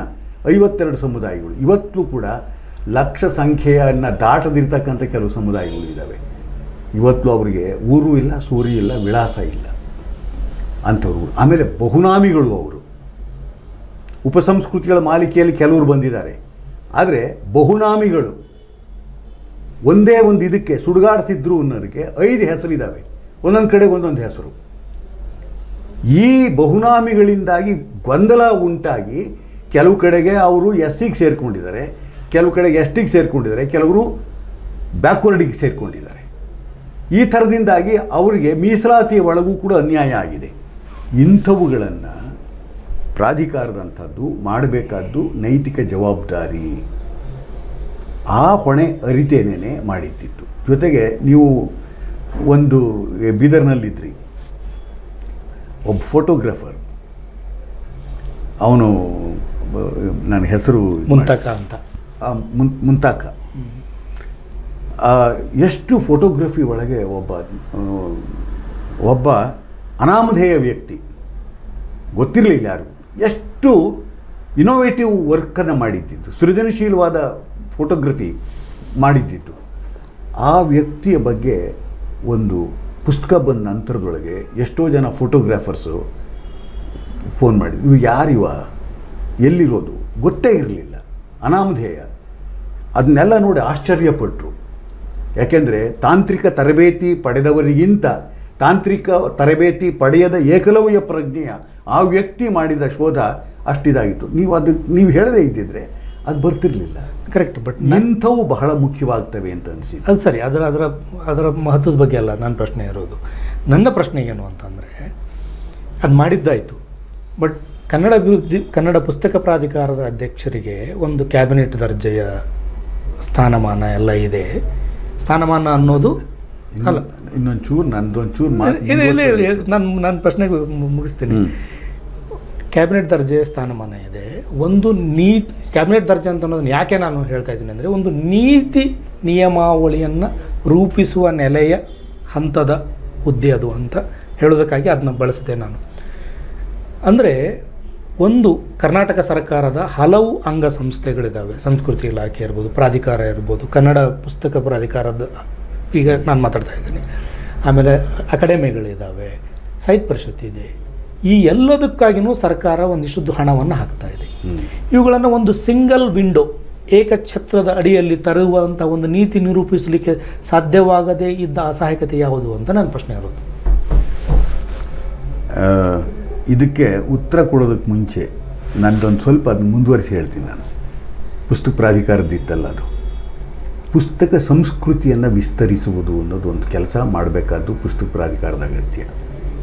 ಅದಕ್ಕೇನೆ ಇವತ್ತು ನೀವು ನೋಡ್ಕೊಂಡು ಬನ್ನಿ, ಕರ್ನಾಟಕದಾದ್ಯಂತ ಎಲ್ಲಾದರೂ ಹೋದರೆ ಕೆಲವು ಜಿಲ್ಲೆಗಳನ್ನು ಬಿಟ್ಟರೆ ಏನಾದರೂ ಪುಸ್ತಕ ಬೇಕು ಅಂತಂತಂದರೆ ಈಗಿನ ಈ ಡಿಜಿಟಲ್ ಇದನ್ನ ಬಿಟ್ಬಿಡಿ, ಮೊಬೈಲು ಅದು ಇದು ಬಿಟ್ಬಿಡಿ. ನಾನು ಅಲ್ಲಿದ್ದಂಥ ಅವಧಿಯ ಒಳಗಿನದು ಹೇಳ್ತಾ ಇರೋದು. ಈಗಲೂ ಕೂಡ ಅದು ಆ ಸ್ಥಿತಿ ಹಂಗೇ ಇದೆ. ಪುಸ್ತಕ ಬೇಕು ಅಂತಂತಂದರೆ ಜಿಲ್ಲೆಗೆ ಬರಬೇಕಾಗಿತ್ತು. ತಾಲೂಕುಗಳಲ್ಲೂ ಕೂಡ ಪುಸ್ತಕದ ಅಂಗಡಿ ಇಲ್ಲ, ಅಂಥ ಸ್ಥಿತಿ ಇರುವಂಥದ್ದು.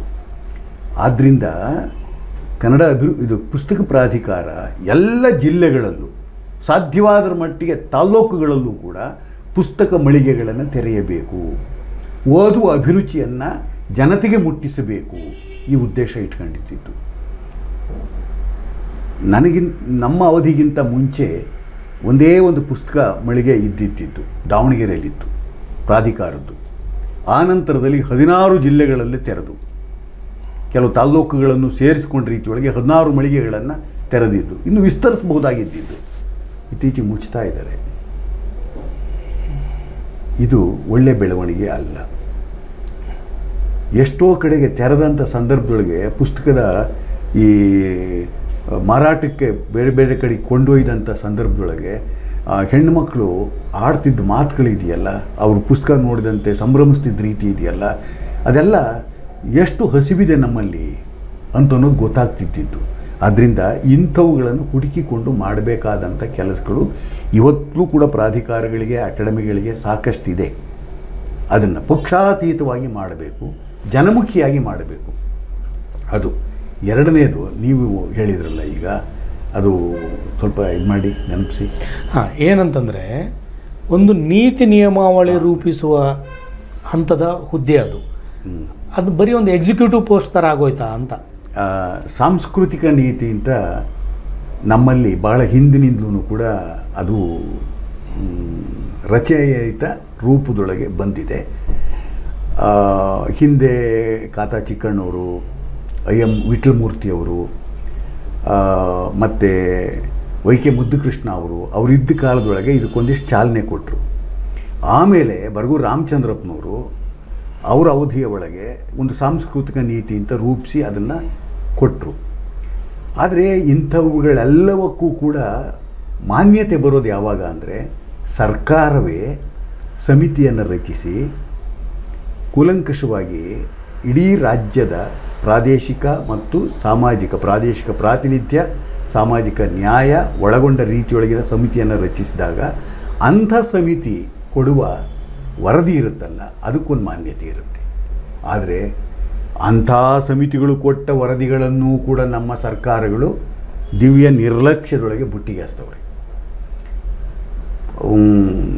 ಇವರು ಯಾರು, ವಾಟಾಳ್ ನಾಗರಾಜ್ ಅವ್ರದ್ದು ಗಡಿ ಅಧ್ಯಯನದ ಸಮಿತಿ ವರದಿ ಇದೆಯಲ್ಲ, ಅದು ಬರಗೂರವ್ರು ಕೊಟ್ಟ ವರದಿ ಇದೆಯಲ್ಲ, ಅದು ಆನಂತರದಲ್ಲಿ ಸರೋಜಿನಿ ಮಹಿಷಿ ಪರಿಷ್ಕೃತ ವರದಿಯನ್ನು ನಮ್ಮ ಪ್ರಾಧಿಕಾರ ಕೊಟ್ಟ ವರದಿ ಇರಬಹುದು. ಆಮೇಲೆ ಸರ್ಕಾರಿ ಶಾಲೆಗಳ ಸಬಲೀಕರಣ ವರದಿ ಇರಬಹುದು. ಇನ್ನೂ ಕಣ್ಣೆತ್ತೇ ನೋಡಿಲ್ಲ ಸರ್ಕಾರಗಳು, ಅವರೇ ರಚಿಸಿದ ಸಮಿತಿಗಳು ಇವೆಲ್ಲವೂ ಕೂಡ. ಅವರು ರಚಿಸಿದ ಸಮಿತಿಗಳು ಕೊಟ್ಟ ಅಧಿಕೃತ ವರದಿಗಳು ಅವು. ಅನುಷ್ಠಾನಕ್ಕೆ ತರೋದಿರಲಿ, ಶಾಸನಸಭೆಯೊಳಗೆ ಚರ್ಚೆಗೂ ಎತ್ಕೊಳ್ಳಲಿಲ್ಲ. ಯಾತಕ್ಕೆ ರಚಿಸ್ಬೇಕು ಹೇಳಿ ಸಮಿತಿಗಳನ್ನು? ಯಾತಕ್ಕೆ ಈ ವರದಿಗಳನ್ನು ತರಿಸ್ಬೇಕು ಹೇಳಿ? ಹಣ ವ್ಯಯ, ಶ್ರಮ ವ್ಯಯ. ಈ ತರಹ ಮಾಡೋದಾದರೆ ಸರ್ಕಾರಗಳು ಇದನ್ನು ಕಣ್ಣೋರ್ಸೋಕೆ ಮಾಡೋ ತಂತ್ರ ಅಂತಲೇ ಹೇಳುತ್ತೆ. ಅದು ನಾನು ಆ ಸರ್ಕಾರ ಈ ಸರ್ಕಾರ ಅಂತಲ್ಲ, ಕಾಂಗ್ರೆಸ್ ಸರ್ಕಾರವು ಅದನ್ನೇ ಮಾಡ್ತು, ಈ ಸರ್ಕಾರವು ಅದನ್ನೇ ಮಾಡ್ತಾ ಇದೆ. ಈ ಥರ ಆಗಬಾರ್ದು. ವರದಿಗಳನ್ನು, ಸಮಿತಿಯನ್ನು ರಚಿಸಿ ತರಿಸಿಕೊಂಡ ಮೇಲೆ ವರದಿಗಳನ್ನು ಅನುಷ್ಠಾನಕ್ಕೆ ತರಬೇಕು. ಅದರಲ್ಲಿ ಪರಿಷ್ಕರಣ ಮಾಡ್ಕೊಂಡಿಬೇಕಾಗಿದ್ದರೆ ಮಾಡ್ಕೊಂಡಂತೆ ಅನುಷ್ಠಾನಕ್ಕೆ ತರಲಿಲ್ಲ ಅಂತಂದಾಗ ಅವ್ರು ಮಾಡಿದ ಸಮಿತಿಗಳೆಲ್ಲವೂ ಕೂಡ ರಾಜಕೀಯ ಗಿಮಿಕ್ಸ್ ಅಂತ ಅನಿಸ್ಬಿಡುತ್ತೆ. ಗಿಮಿಕ್ಸ್ ಅಂತ ಅನಿಸುತ್ತೆ. ಸರ್, ನೀವು ನಿಮ್ಮ ಬರವಣಿಗೆಗೆ ಮತ್ತೆ ವಾಪಸ್ ಬರೋದಾದರೆ ನಾಟಕ ಮತ್ತು ವಿಮರ್ಶೆ ಜೊತೆಗೇ ಸಿನಿಮಾಗೂ ಕೂಡ ಸ್ಕ್ರಿಪ್ಟ್ ಮಾಡಿದ್ರಿ. ಹೆಬ್ಬೆಟ್ಟು ರಾಮಕ್ಕ ಇದಕ್ಕೆ ಅದಕ್ಕೆ ಅವಾರ್ಡ್ ಕೂಡ ಬಂತು. ಮತ್ತು ಈಗ ಹೊಸದಾಗಿ ಈಗೇನು ಮಾಡ್ತಾಯಿದ್ದೀರಿ? ನೀವು ನಾಟಕದ್ದು ಹೇಳಿದ್ರಿಂದ ಒಬ್ಬ ವ್ಯಕ್ತಿಯನ್ನು ನಾನು ನೆನಪಿಸ್ಕೊಂಡ್ಲೇಬೇಕು. ನಾನು ನಾಟಕ ಬರೀತಿರಲಿಲ್ಲ. CGK ನಮ್ಮ ರಂಗಭೂಮಿಯ ಏಕಲವ್ಯ ಪ್ರತಿಭೆ.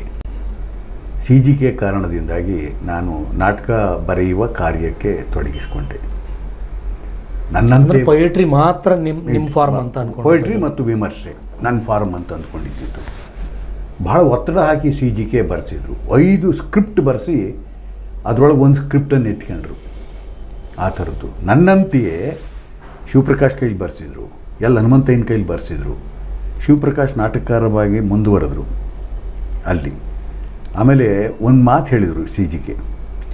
ಭಾಳ ಜನದ ಕೈಲಿ ಹಿಂಗೆ ಬರೆಸ್ಬೇಕಾದಾಗ ನನ್ನ ಹತ್ರ ಜಗಳ ಆಡ್ಕೊಂಡು ಹೋದರೆ ಜಾಸ್ತಿ, ನೀವು ಭಾಳ ನಾನು ಟಾರ್ಚರ್ ಕೊಟ್ಟು ನೀವು ಜಗಳ ಆಡಲಿಲ್ಲ ಅಂತ.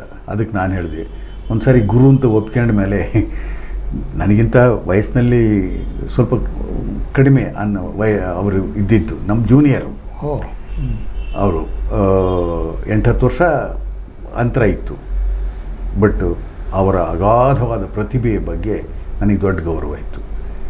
ದಂಡೆ ಅವರು ಬರೆಸಿದ್ರು, ಲಕ್ಷಾಂತರ ರೂಪಾಯಿಗಳು ಖರ್ಚು ಮಾಡುವ ರೀತಿಯೊಳಗಿನ ಪ್ರದರ್ಶನವಾಗುವ ಪಠ್ಯ ಅದಾಗಿರೋದ್ರಿಂದ ಆನಂತರ ಯಾರೂ ಕೈಗೆತ್ಕೊಂಡ್ಲಿಲ್ಲ ಅದನ್ನು. ದಾಳನೂ ಕೂಡ ಅವರೇ ಬರೆಸಿದ್ದು. ಅದಕ್ಕೆ ಕಾರಣ ಕೀರಂ ಕೂಡ ಇದ್ದರು. ಪಂಪ ಭಾರತದೊಳಗೆ ಬರುವಂಥ ಪ್ರಸಂಗಗಳನ್ನು ಇಟ್ಕೊಂಡು ಒಂದು 12 ನಾಟಕಗಳನ್ನು ಬರೆಸಿದರು. ಅದರೊಳಗೆ ಇದು ಒಂದು 4 ನಾಟಕಗಳು ರಂಗಪ್ರಯೋಗವನ್ನು ಕಂಡವು. ಅದರೊಳಗೆ ಇದು ಒಂದು ನನ್ನ ದಾಳದ್ದು. ಭಾಳ ಅದ್ಭುತವಾದ ಖುಷಿ ಕೊಟ್ಟ ಒಂದು ರಚನೆ ಅದು ನನಗೆ ಅಲ್ಲಿ. ಯಾಕೆಂದರೆ ನಮ್ಮ ಜಾಗತಿಕ ಯುದ್ಧಗಳನ್ನು ಅಧ್ಯಯನದ ಮುಖೇಣವಾಗಿ ನೋಡಿದ್ದಿದ್ದು, ಕಣ್ಣೆದುರಿಗೂ ಕೂಡ ಇರಾಕ್ ಯುದ್ಧವನ್ನು ನೋಡಿದ್ದು. ಈಗಿನ ಉಕ್ರೇನ್ ಯುದ್ಧ ನೋಡಿದ್ದಿದ್ರೆ ಇನ್ನೂ ಯಾವ ತರಹದ ಸ್ವರೂಪ ಪಡ್ಕೊಳ್ತಿತ್ತೋ ಗೊತ್ತಿಲ್ಲ. ಬಟ್ ಉಕ್ರೇನ್ ಯುದ್ಧದ ಆಕ್ರಂದನಗಳೂ ಅಲ್ಲಿ ದನಿ ಪಡ್ಕೊಂಡವೆ ಅಂತ ಅನಿಸುತ್ತೆ ನನಗೆ. ಆ ತರಹದ್ದು ಇನ್ನೊಂದು ಅನ್ನದಾತ ಅಂತ ಬೀದಿ ನಾಟಕ, ಅದನ್ನು ಅವರೇ ಬರೆಸಿದ್ದು CGK. ಭಾಳ ಖುಷಿ ಕೊಟ್ಟಂಥದ್ದು ಒಂದು ಪ್ರಯೋಗ ನನಗದು. ಅದು ಆ ರೀತಿಯಾಗಿರುವಂಥದ್ದು. ಸಿನಿಮಾಕ್ಕೆ ನನ್ನನ್ನು ಪರಿಚಯಿಸಿದ್ದು ಅಂತಂದರೆ ನಮ್ಮ ನಂಜುಂಡೇಗೌಡರು, ಸಂಕ್ರಾಂತಿ ನಂಜುಂಡೇಗೌಡರು. ಅವರದ್ದು ಫಸ್ಟು ಒಂದು ಗೀತೆ ರಚನೆಯ ಮುಖೇಣ ಪರಿಚಯಿಸಿದರು. ನಾನು ನೀನು ಜೋಡಿ ಅಂತ ಒಂದು ಜನಪ್ರಿಯ ಕಥೆ ಅವರದ್ದು, ಆ ಸಿನಿಮಾ. ಅದಕ್ಕೆ ಒಂದು ಹಾಡು ಬರ್ಕೊಡಿ ಅಂದರು. ನವಲೆ ನವಲೆ ನವಲೆ ಅಂತನ್ನೋದನ್ನು ಬರ್ಕೊಟ್ಟಾಗ ಹಂಸಲೇಖ ಭಾಳ ಖುಷಿಪಟ್ಟರು. ಆ ಸೋಗೆ ಮತ್ತು ನವಲೆ ಅನ್ನೋ ಶಬ್ದಗಳನ್ನೇ ಅವರು ಇವು ಹೊಸ ಪರಿಚಯ ಇದಕ್ಕೆ ಅಂತಂದು ಉದಿತ್ ನಾರಾಯಣ್ ಹಾಡಿದರು ಅದನ್ನು. ಉದಿತ್ ನಾರಾಯಣು ಮತ್ತು ಇನ್ನೊಬ್ಬರು ಲೇಡಿ ಹಿಂದಿಯವರು, ಅವರು ಹಾಡಿದ್ದಾರೆ ಅದನ್ನು. ತುಂಬ ಚೆನ್ನಾಗಿ ನನಗೂ ಇಷ್ಟವಾಗಿದ್ದೇನೆ ಆ ದನಿ ಎಲ್ಲದೂ ಕೂಡ. ಅದಾದ ಮೇಲೆ ಹೆಬ್ಬೆಟ್ಟು ರಾಮಕ್ಕನಿಗೆ ಬರೆಸಿದರು. ಕಥೆ ಅವರದ್ದೇ, ಅದಕ್ಕೆ ಸಂಭಾಷಣೆ ಬರೆಯೋದಕ್ಕೆ ಇದು ಮಾಡಿದರು. ನನಗೆ ಗೊತ್ತಿಲ್ಲದ ರೀತಿಯೊಳಗೆ 52 ಗಾದೆಗಳು ಆ ಸಿನಿಮಾದೊಳಗೆ ಪ್ರಯೋಗವಾಗಿದ್ದಾವೆ.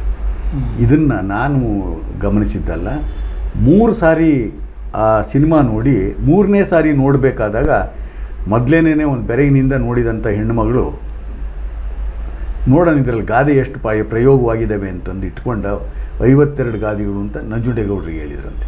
ಅವ್ರು ನಂಜುಂಡೇಗೌಡರು ಹೇಳಿದ್ದು ಅಷ್ಟೇ ನನಗೆ ಗೊತ್ತಿದ್ದು. ಬಟ್ ಬಹಳ ಒಂದು ರೀತಿ ಆ ಪ್ರಯೋಗ ಇದೆಯಲ್ಲ, ಬರೆಯೋದು, ಸಂಭಾಷಣೆ ಬರೆಯೋದು ಇದೆಯಲ್ಲ, ಸವಾಲಿಂದುವೆ ಒಂದು ಕ್ರಿಯೇಟಿವ್ ವರ್ಕು ಕೂಡ ಅಂತ ಅನಿಸುತ್ತೆ ನನಗೆ. ಯಾಕೆ ಕ್ರಿಯೇಟಿವ್ ವರ್ಕ್ ಅಂದರೆ, ನಿರ್ದೇಶಕ ಸ್ವಾತಂತ್ರ್ಯ ಕೊಟ್ಟಾಗ ಕ್ರಿಯೇಟಿವ್ ವರ್ಕ್ ಆಗುತ್ತೆ, ನಿಯಂತ್ರಣ ಹಾಕಿದಾಗ ಟೇಬಲ್ ವರ್ಕ್ ಆಗುತ್ತೆ. ಅಲ್ಲಿ ನನಗೆ ಸ್ವಾತಂತ್ರ್ಯ ಕೊಟ್ಟರು, ತುಂಬ ಇದಾಯಿತು. ಈಗ ಅವರು ಇನ್ನೊಂದು ಕಾಸಿನ ಸರ ಅಂತ ಒಂದು ಸಿನಿಮಾ ಮಾಡ್ತಾಯಿದ್ದಾರೆ. ನಮ್ಮ ಸಮಕಾಲೀನ ಸಂದರ್ಭದ ಕೃಷಿ ಬಿಕ್ಕಟ್ಟುಗಳನ್ನು ಇಟ್ಕೊಂಡೇನೇ ಮಾಡ್ತಾಯಿರುವ ಸಿನಿಮಾ. ಅದು ವಸ್ತು ಭಾಳ ನನಗೆ ಇಷ್ಟವಾಗಿದ್ದ ವಸ್ತು ಆಯಿತು. ಜೊತೆಗೆ ನಾನು ಇವತ್ತು ಕೂಡ ಕೃಷಿ ಮಾಡ್ತಾಯಿದ್ದೀನಿ ನಮ್ಮ ಹಳ್ಳಿನಲ್ಲಿ. ಕೃಷಿ ಮಾಡ್ತಾಯಿದ್ದೀನಿ ಅಂತಂದರೆ ಅಬ್ಸೆಂಟಿ ಲ್ಯಾಂಡ್ಲಾರ್ಡಿಸಮ್ ಈಗ ಆಗಿರಬಹುದು, ಆದರೆ ಇವತ್ತೂ ಕೂಡ ನಾನು ಹೋದರೆ ನನ್ನ ಕೈಲಾದ ಕೆಲಸನ ಅಲ್ಲಿ ಮಾಡಿದಾಗಲೇ ನನಗೆ ಸಂತೋಷ ಬರೋದು. ಅಲ್ಲಿ ಆ ಥರದ ಖುಷಿ. ಒಂದು ಗಿಡ ತೆಗಿಯೋದ್ರಿಂದ ಹಿಡಿದು ಒಂದು ಗುಂಡಿ ತೋಡೋದ್ರು ಮತ್ತು ಬೇಲಿ ಹಾಕೋದು, ಈ ಎಲ್ಲವೂ ಇದೆಯಲ್ಲ, ಈ ಎಲ್ಲ ಕೆಲಸಗಳನ್ನು ಕೂಡ ಮಾಡ್ತಾ ಇರೋದು ಈಗ. ಯಾಕೆಂದರೆ ಎಲ್ಲ ಟ್ರ್ಯಾಕ್ಟರ್ನಲ್ಲೇ ಉಳುಮೆ ಇರೋದು, ಆ ಥರದ್ದು ಇದ್ರೊಳಗೆ. ಹೀಗಾಗಿ ಇಲ್ಲಿಗೆ ನನ್ನ ಆ ಅನುಭವ ಇದೆಯಲ್ಲ, ಆಧುನಿಕ ಕೃಷಿಯಿಂದಾಗಿ ಆಗುತ್ತಿರುವಂಥ ಜೈವಿಕ ಸತ್ವದ, ಭೂಮಿಯ ಜೈವಿಕ ಸತ್ವದ ನಾಶ ಇದೆಯಲ್ಲ, ದಿಗಿಲು ಹುಟ್ಟಿಸುತ್ತೆ. ನಮ್ಮ ಪ್ರಜಾಪ್ರಭುತ್ವದ ಮೂಲ ಆಶಯಗಳ ನಾಶದಂತೆಯೇ ನಮ್ಮ ವ್ಯವಸಾಯ ಕ್ಷೇತ್ರದೊಳಗೆ ಕೈಗಾರಿಕೀಕರಣಕ್ಕೆ ಅವಲಂಬಿತವಾದ ಕೃಷಿಯ ಕಾರಣದಿಂದಾಗಿ ಭೂಮಿ ಜೈವಿಕ ಸತ್ವ ಕಳ್ಕೊಳ್ತಾ ಇದೆ. ಬಹುಮಾದರಿ ಬೆಳೆಗಳು ಹೋಗಿ ಏಕಮಾದರಿ ಬೆಳೆ ಬರ್ತಾ ಇದೆ. ಬಹುಸಂಸ್ಕೃತಿಗಳನ್ನು ಕಳೆದುಕೊಳ್ತಾ ಏಕಸಂಸ್ಕೃತಿಯ ಕಡೆಗೆ ಹೋಗುತ್ತಿರುವ ಭಾರತ, ಈ ಸಮೀಕರಣದೊಳಗೇನೆ ನನಗೆ ಬಹಳ ಕಾಡಿಸುವ ವಿಷಯ. ನಮ್ಮ ಸಮಕಾಲೀನ ಸಮಸ್ಯೆಗಳೇ ಅದರೊಳಗೆ ತುಂಬಿಕೊಂಡಂತೆ ಕಾಡಿಸ್ತಾ ಇರ್ತಕ್ಕಂಥ ವಿಷಯ. ಅದಕ್ಕೆ ನಂಜುಂಡೇಗೌಡರು ನನಗೆ ಅದು ಭಾಳ ಇಷ್ಟವಾಗಿದ್ದರಿಂದಾಗಿ ಕೊಟ್ಟಿದ್ದಾರೆ. ಅದು ನಡೀತಾ ಇದೆ. ಈ ಥರ ನಾನು ಸಿನಿಮಾ ಕ್ಷೇತ್ರಕ್ಕೆ ಬಂದದ್ದಾಯಿತು ಅಂತ. ಸೊ ಕವಿತೆ ಅಂತೂ ಜೊತೆಗಿದ್ದೇ ಇರುತ್ತೆ. ಕವಿತೆ ಇವತ್ತು ಕೂಡ ನನಗೆ ಉಕ್ರೇನಿನ ಆ ನೋವುಗಳಿದೆಯಲ್ಲ, ಆ ಹೆಣ್ಣುಗಳ, ಆ ಕಂದಮ್ಮಗಳ ನೋವು, ಆಮೇಲೆ ನೀವೇನೇ ಹೇಳಿ ಎರಡನೆಯ ಹಿಟ್ಲರ್, ಮೂರನೇ ಹಿಟ್ಲರ್ಗಳು ಬೇಕಾದಷ್ಟು ಜನ ಇದ್ದಾರೆ ನಮ್ಮಲ್ಲಿ. ಈ ಹಿಟ್ಲರ್ ಶಾಹಿ ಇದೆಯಲ್ಲ, ಯಾವುದೇ ರಾಜಕಾರಣ ಆಗಲಿ, ಅದು ಕಮ್ಯುನಿಸಮ್ ಆಗಲಿ, ಕಮ್ಯುನಿಸಮ್ನಲ್ಲಿ ಇಲ್ಲ ಅಂತಾರೆ. ಈಗ ರಷ್ಯಾದಲ್ಲಿರೋದು ಕಮ್ಯುನಿಸಮ್ ಅಲ್ಲ ಅಂತ ಕೆಲವರು ಹೇಳ್ತಾರೆ. ಅಲ್ಲಿ ಬೇರೆ ಥರದ ಆಡಳಿತ ಅಂಥದ್ದು, ಪುಟಿನ್ ಇದ್ರದ್ದನ್ನು ಏನೇ ಆಗಲಿ ಬಹಳ ಕೆಟ್ಟದ್ದು, ಅಪಾಯಕಾರಿಯಾದದ್ದು, ಇಡೀ ಜಗತ್ತಿನ ಶಾಂತಿಯನ್ನೇ ನಾಶ ಮಾಡುವುದಕ್ಕೆ ಹೊರಟಿರುವಂಥದ್ದು. ಈ ಒಂದು ಮಾತು ಬರುತ್ತೆ ರಾಘವಾಂಕನಲ್ಲಿ, ಕೋಣನೆರಡು ಹೋರೆ ಗಿಡುವಿಂಗೆ ಮಿತ್ತು ಅನ್ನೋ ರೀತಿಯೊಳಗೆ. ಎರಡು ಬಲಿಷ್ಠ ರಾಷ್ಟ್ರಗಳ ನಡುವೆ ಉಕ್ರೇನಿನಂಥ ಒಂದು ಇದು ಸಣ್ಣ ರಾಷ್ಟ್ರ ನಾಶವಾಗ್ತಾ ಇರೋದಿದೆಯಲ್ಲ, ಅದು ಬಹಳ ನೋವು ಕೊಡುವಂಥದ್ದು. ಏನೇ ಆಗಲಿ ಜನತೆ, ಜೀವ ಇವು ಹಾನಿಯಾಗ್ತಾ ಇದ್ದಾವೆ. ನಮ್ಮ ಕಣ್ಣಿಗೆ ಕಾಣ್ತಾ ಇರೋದು ಮನುಷ್ಯರು ಸಾವು ಅಷ್ಟೇ, ಆದರೆ ಅವ್ರು ಹಾಕ್ತಾ ಇರ್ತಕ್ಕಂಥ ಪ್ರತಿಯೊಂದು ಬಾಂಬುಗಳಿಂದ ಎಷ್ಟು ಜೀವಕೋಟಿ, ಭೂಮಿ ಮೇಲಿನ ಜೀವಕೋಟಿಗಳು ನಾಶವಾಗ್ತಾ ಇದ್ದಾವೆ. ಜಲ ವಾಯು ಮಾಲಿನ್ಯ ಎಷ್ಟಾಗ್ತಾ ಇದೆ. ಇದನ್ನೆಲ್ಲ ನೆನಪಿಸ್ಕೊಂಡ್ರೆ ಎಲ್ಲಿಗೆ ಮುಟ್ತಾ ಇದ್ದೀವಿ, ಎಲ್ಲಿಗೆ ಹೋಗ್ತಾ ಇದ್ದೀವಿ. ನನ್ನ ನಿದ್ದೆಯನ್ನು ಬಹಳಷ್ಟು ತಿನ್ನುತ್ತಿರುವಂಥದ್ದು ಇದು. ಈಗನಕ ನನಗೆ ಎಂಥ ವಾತಾವರಣದೊಳಗೆ ಬದುಕ್ತಾ ಇದ್ದೀವಪ್ಪ ಅಂತನ್ನೋದು. ಬೇರೆಯವ್ರಿಗೆ ಅನ್ನಿಸ್ಬೋದು ಇಳಿ ವಯಸ್ಸು ಇದು ಹಾಗೆ ಹೀಗೆ ಅಂತನ್ನೋದು. ಬಟ್ ಇಂಥ ವಯಸ್ಸಿನಲ್ಲಿ ಇವುಗಳನ್ನೆಲ್ಲ ನೋಡಬೇಕಾ ಅಂತನ್ನುವ ಒಂದು ನೋವಿದೆಯಲ್ಲ, ಅದು ಬಹಳ ಬಹಳ ಗೋಳಿನ ಇದದು. ಸರ್, ಇಷ್ಟೊತ್ತು ಬಂದು ನಮ್ಮ ಜೊತೆಗೆ ಮಾತಾಡಿ ನಮ್ಮ ವಿಚಾರಗಳನ್ನು, ನಿಮ್ಮ ಅನುಭವಗಳನ್ನು ಹಂಚ್ಕೊಂಡ್ರಿ. ನಿಮಗೆ ಬುಕ್ಬರ್ಮ ಪರವಾಗಿ ಕೃತಜ್ಞತೆಗಳನ್ನ ಹೇಳ್ತೀನಿ. ನನಗೂ ಅಷ್ಟೇನೆ, ಭಾಳ ವರ್ಷದಿಂದಲೇ ಕರೀತಾ ಇದ್ರಿ, ಆದರೂ ನಿಮ್ಮ ಪ್ರೀತಿ ದೊಡ್ಡದು. ನಿಮ್ಮ ಬಳಗದವರೆಲ್ಲರಿಗೂ ಕೂಡ ನನ್ನ ನಮಸ್ಕಾರಗಳು. ತುಂಬ ಚೆನ್ನಾಗಿ ಬುಕ್ಬ್ರಹ್ಮ